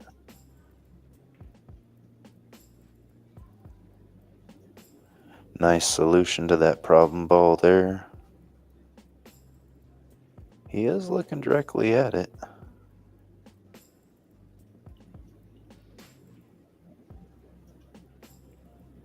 Wow.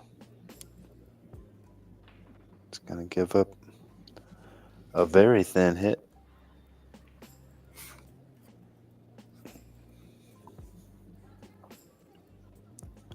I think you hit this ball thin enough and you got a lot of good things that can happen.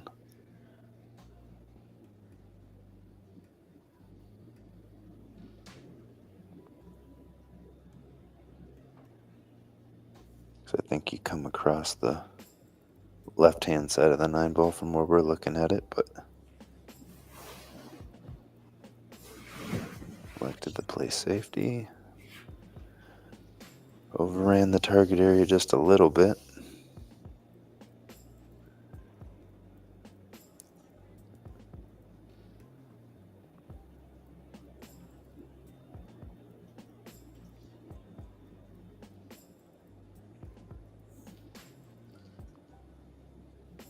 How do you like to play this safety from here if you can only see the top half of the 6?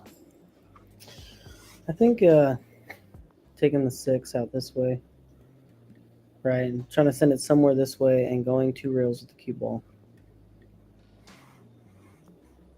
And kind of leaving the cue ball somewhere down table. Not much option, using a little bit of throw. I mean, using spin so you can hit enough of that 6 to get it down there without giving up too much speed on the cue ball. I'm trying to hold the cue ball to your own speed. Yeah, I like that shot too.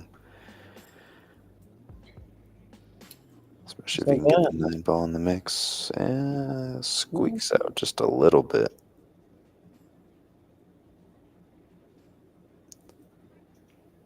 Yeah, Still, see here, if you only have enough of that ball to make it. Oh, he's going to kick at it, try a little kick and stick action. mm-hmm. Potentially get fortunate for it to go on the side and leave him a shot on the 8. I think he plays his. The 9 ball. Come on, 9 ball, get in the game, he says. I don't think it quite got there. I think there might be the potting angle. If not, he can at least try and play a containing safe. I think he has a potting angle here. I think so too. It's really close. But if you do, you can kind of slow reel this ball, give yourself a nice position for the 8 and just stop shot on the 8.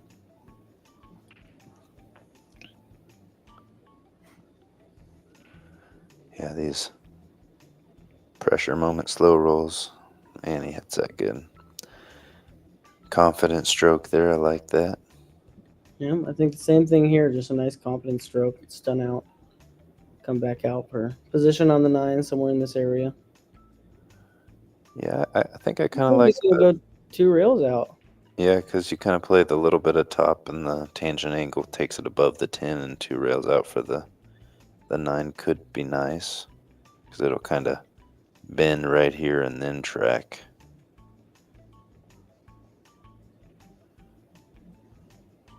Kind of comes up and out would be kind of my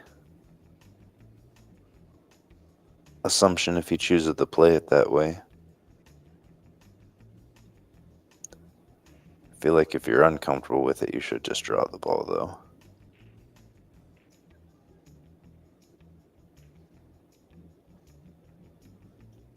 Yeah, looks like he's electing to take your option there, Zach, to draw the ball out.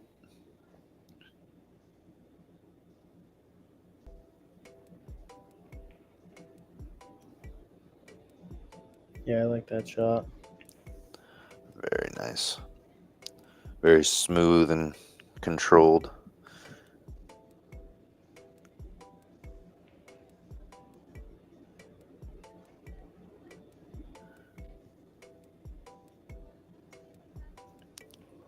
I think he's drawn this ball straight back to the left-hand side of the table. Yeah.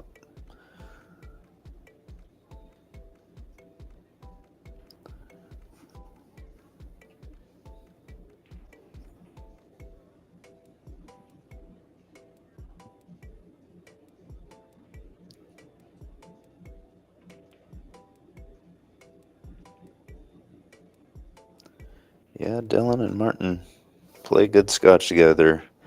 They're good at building each other up and relieving tension. I liked how on that last rack, when Martin took on that, I think it was the 6 ball,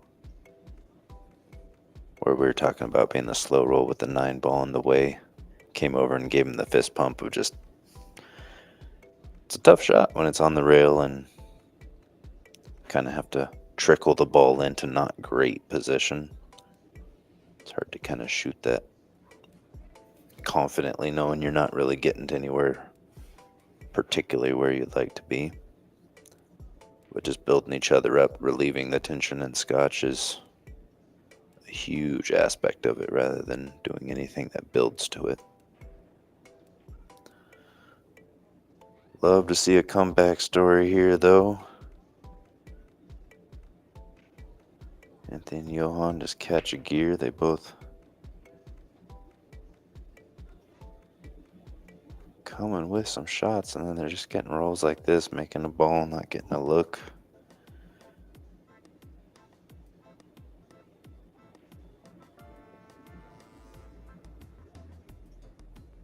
Man, that's a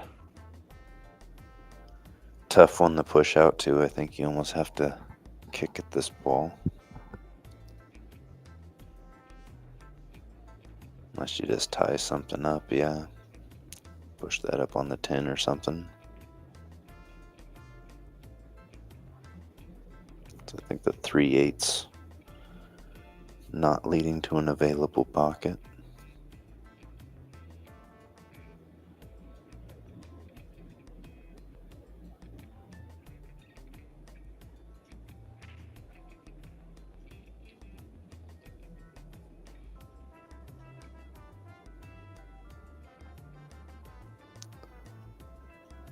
Definitely debating here on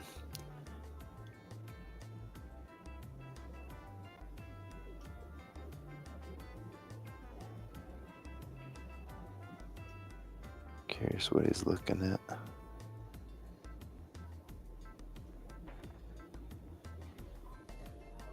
Pushing out to a jump, maybe? Looks like. That's a tough jump.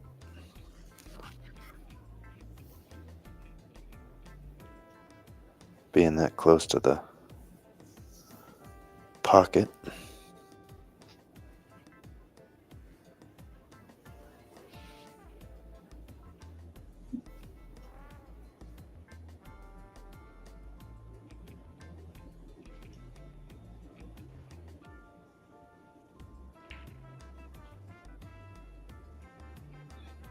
Being up a couple of games with the layout of this table, I might just pass this back to him and see how it goes. But Yeah, I don't like jumping here. yeah, Not at all.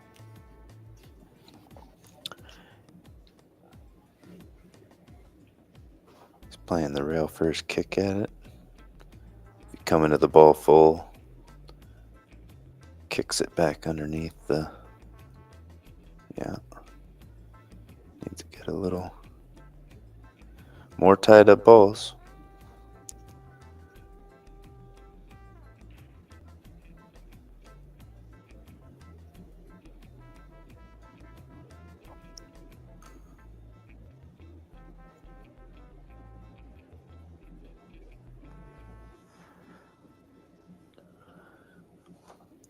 Kind of seen maybe Anthony and Johann's strategy is early on in the set they were playing some safeties and got Dylan and Martin a little bit off kilter. Maybe trying to kind of go back into that style a little bit, break their rhythm and try and get a rhythm of their own.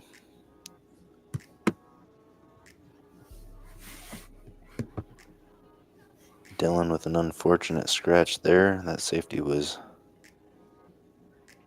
shaping up to look pretty nice until it fell into the drink.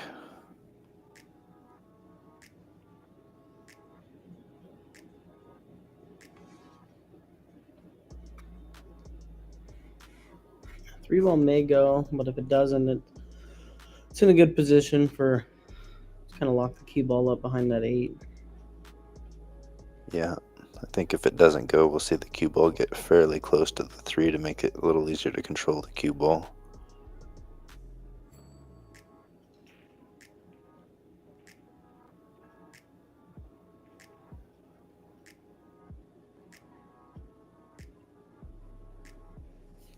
Kind of have to draw this ball up table to play the 5 into the side, I would think, if it does go.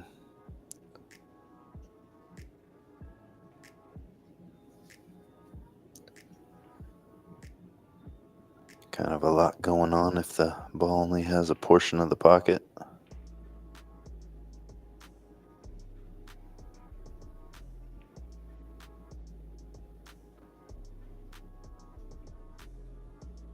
Handled it well, got above the 5.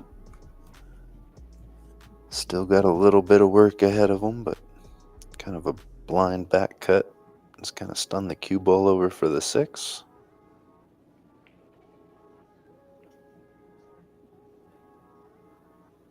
Undercuts it. Looks like they may have got a little bit of a roll there. I think the 6 ball covers up that side of the pocket.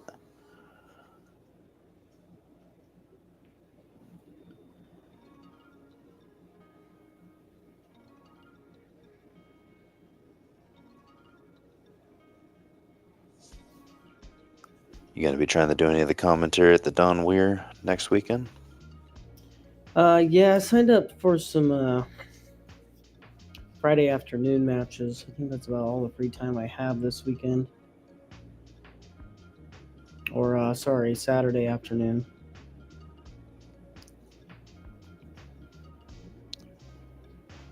It'd be cool to get in there and watch some of those guys play. I actually know a guy who played last year and did fairly well, like a 606, I think, Fargo, and he did fairly well. Just, I think, 2 out of the money. But yeah, it was a great event last year, and I'm looking forward to seeing the results this year. We got some big names coming up to the Pacific Northwest to play, and yeah, I mean, it'd be really cool to get on one of those matches Yeah, for sure. that coming weekend. I think they said they got Corey Deuel and Shane Van Boning playing next Friday night. Not this Friday, but the following week, the Like 26th. outside of the tournament, right? Yeah, like I think they're just doing like a little exhibition match. That was a nice shot from JOHANN there.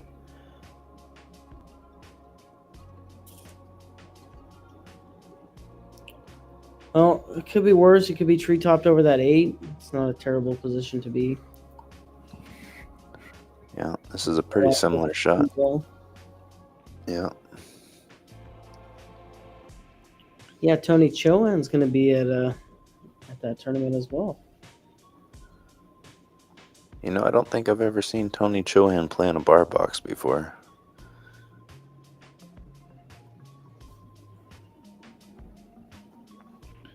So that'll be interesting to check out.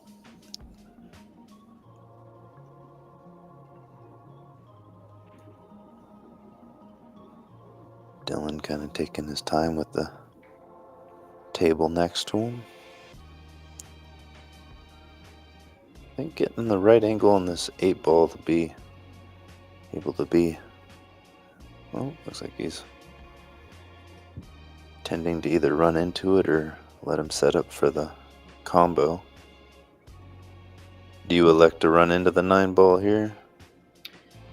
Well, I don't know. It's touchy without the early 10 counting. I think you kind of got to try to get shape on the 9. Yeah.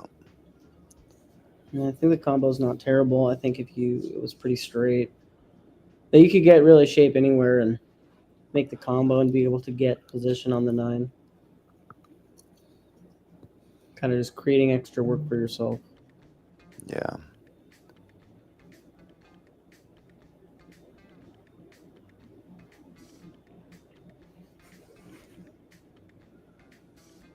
Nice shot from Dylan. Kind of going back to what you talked about earlier of not trying to hold it. Just as long as you get off of that 3rd rail like he did to get up high enough. Nicely maneuvered out there. Yeah, man, especially cutting a ball that's on the rail. You don't want to try to hold it, and you'll cause yourself to miss. Your English will catch a little soon or a little late. So being able to have that shot where you can just kind of power through it and come up and down table. It's a very viable option in situations like that. Yeah. With that out, puts Dylan and Martin on the hill and breaking. 1 ball tracking right at the pocket. Look on the 2, but quite a cluster going on there. I'm not sure if that 3 ball can clear the 8.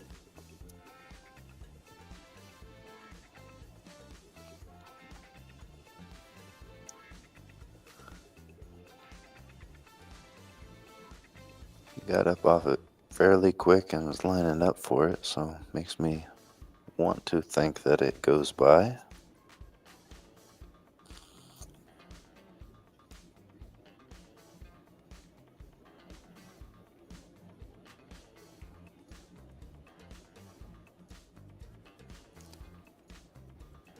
Or he was trying to break them out.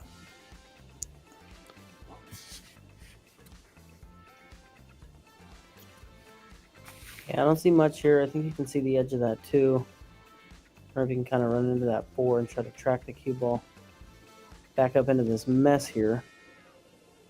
It may have a little edge of that too.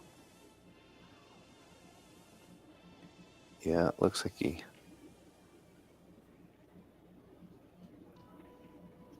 should have some portion of it.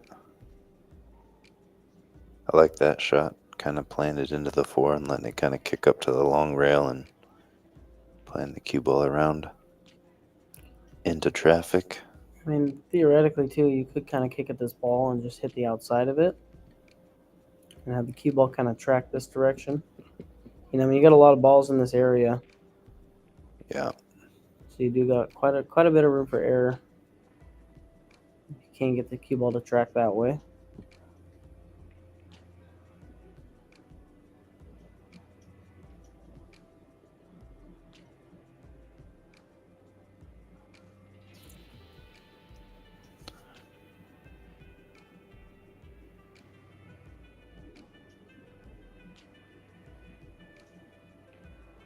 Just like you said. Ooh, sticks a 2 ball right up against the 4-2. Makes it difficult to come 2 rails at it.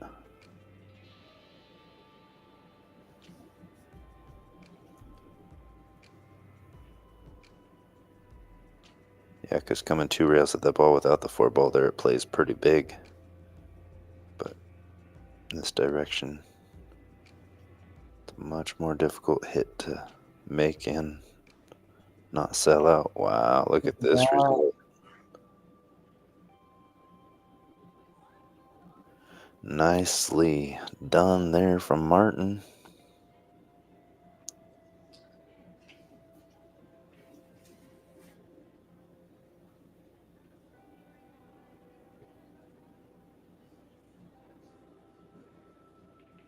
Come 2 rails underneath of it and play it into the side, maybe? Or at least up near that cluster of balls.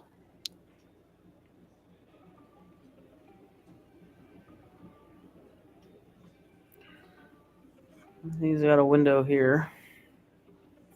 Dylan checking to see if that 3 goes. It's close. Let me take a closer look at it. Yeah, I don't think that 3 does go in that bottom left corner.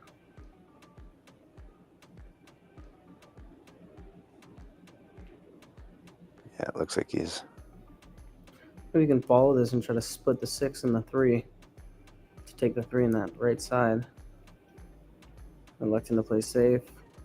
Oh, and then the 4 ball goes. And kind of a weird rack here. The balls are kind of all jumbled up together in the middle left-hand side of the table. Yeah. So definitely a tricky out when an opportunity presents itself.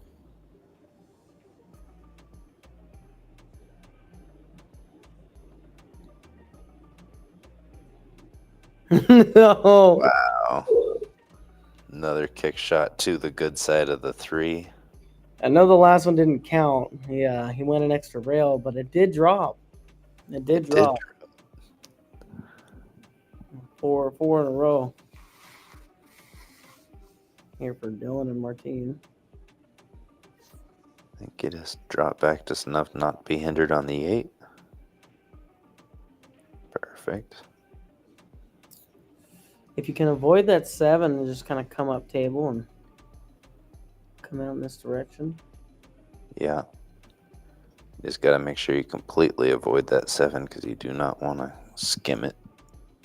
Ooh, that was a close one. Handles it perfectly. Gets above the 6 like you said, so playing the 7 probably into the same side pocket, I would assume.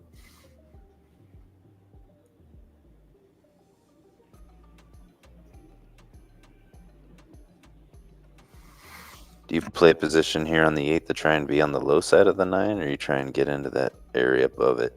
I think, let's see, the 9, yeah, the 9's quite off the rail quite a bit. I mean, I think you just take the percentages here. I think you're better off trying to come up below the 9 with the distance you have off the rail and taking it. I mean, you have a smaller window to get shape on that 9. If you can get into that window to get on that 9, you're in a better spot, I believe, to get out. I mean, I don't know. Looking here, the angle he has now, I mean, I like a little bit of inside and just kind of coming up table towards, I mean, you're running towards that corner, though, so that's the issue here. I kind of like coming 3 rails, letting it kind of happen naturally. Coming along this line here.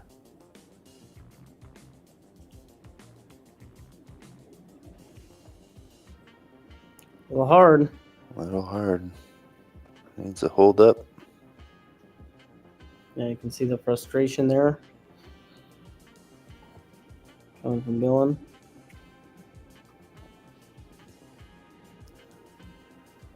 He's been kicking balls in left and right. Is he gonna rail first this one in? Man, that's a thin hit though.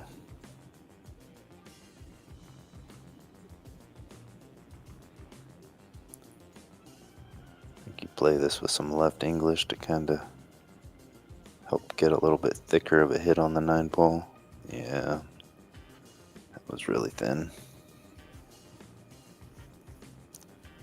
Play it with the speed and it just shortens it up just a tiny bit.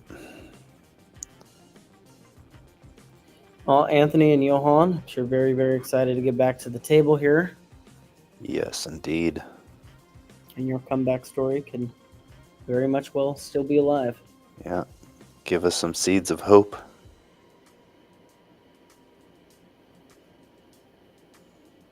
Nobody's just stopping it, is he?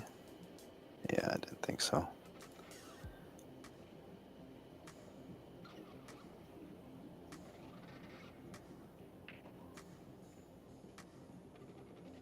Oof. For half a second there, I thought he may have overcut it, but it's hard to see the edge of the rail. Maybe it's my computer's display makes that rail a little hard to see with the color scheme. Yeah, it looked like there was a little extra outside English on that shot.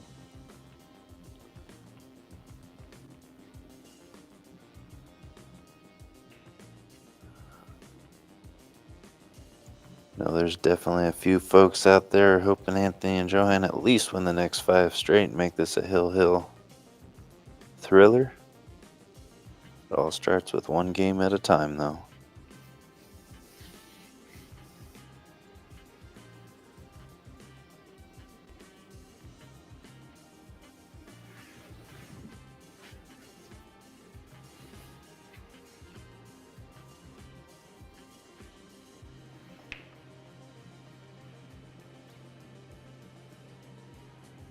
Oh no.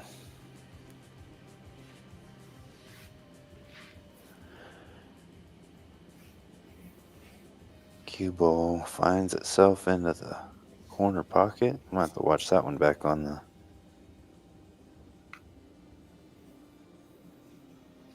YouTube and see how it ended up there, because it didn't look like it was anywhere near a scratch line there at first.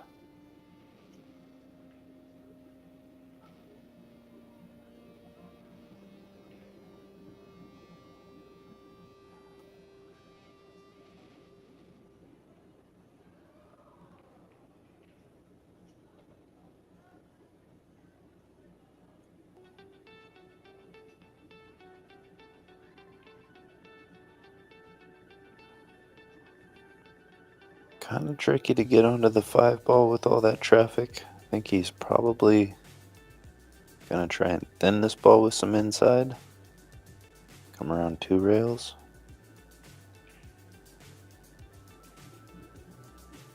Uh-oh. May have caught it just a little thick.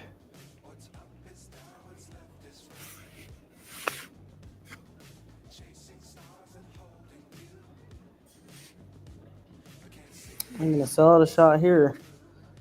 I gotta get on this 6-ball here. I think you got just a little bit of angle to where you can kind of draw up table.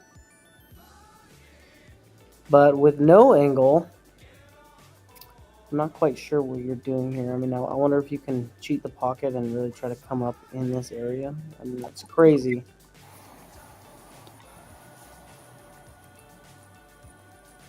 But as you kind of explained before, I mean, Anthony really likes to move cue ball. Yeah, and he does it well. And I mean, if the cue ball is naturally tracking to the left of the 5 from his perspective, he'll probably play that shot with high inside. That's gonna work. A little Yeah. bit of angle here for Johann.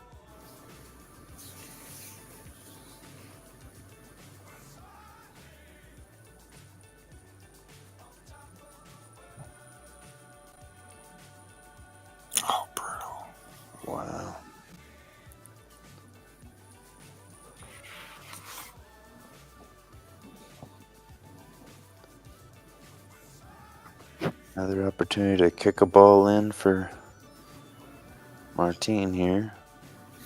I'll have to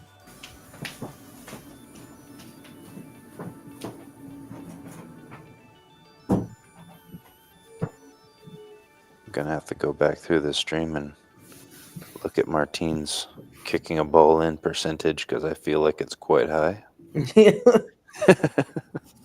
Now, are you going to count the one that didn't drop in the correct pocket? That's the question. I'll make an asterisk there for sure. Okay. It wasn't the intended pocket, but still pocketed a ball. Even it out and just kind of exclude that one from the count completely. Yeah, I'll call it a 0.5. Made 7.5 out of 8 kicks today. Tough shot here if he's trying to hold that ball. Yeah. Well, 7's tracking right towards that cue ball. Kind of freezes on the rail. An opportunity here. Cut that ball all the way down, come across table. And hope to kind of lay up where your cue ball is now.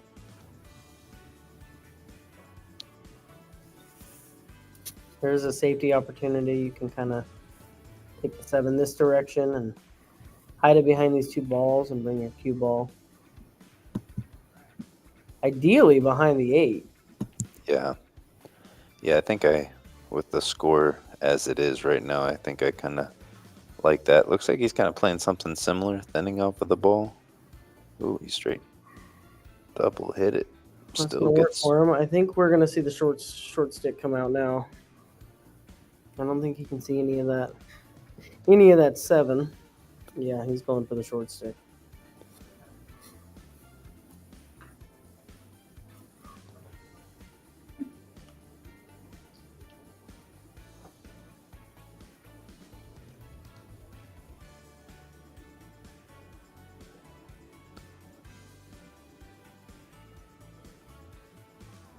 Big jump coming here.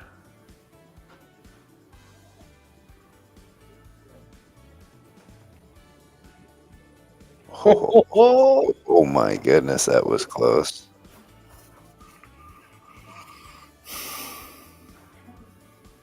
Gives up a pretty thin hit on the 7.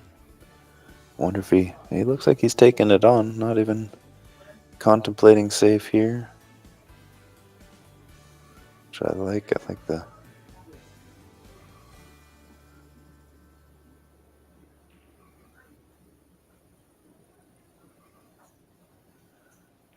off of the point and into the 10 to perfect position. Yeah, I mean at this point, whatever you can get, right?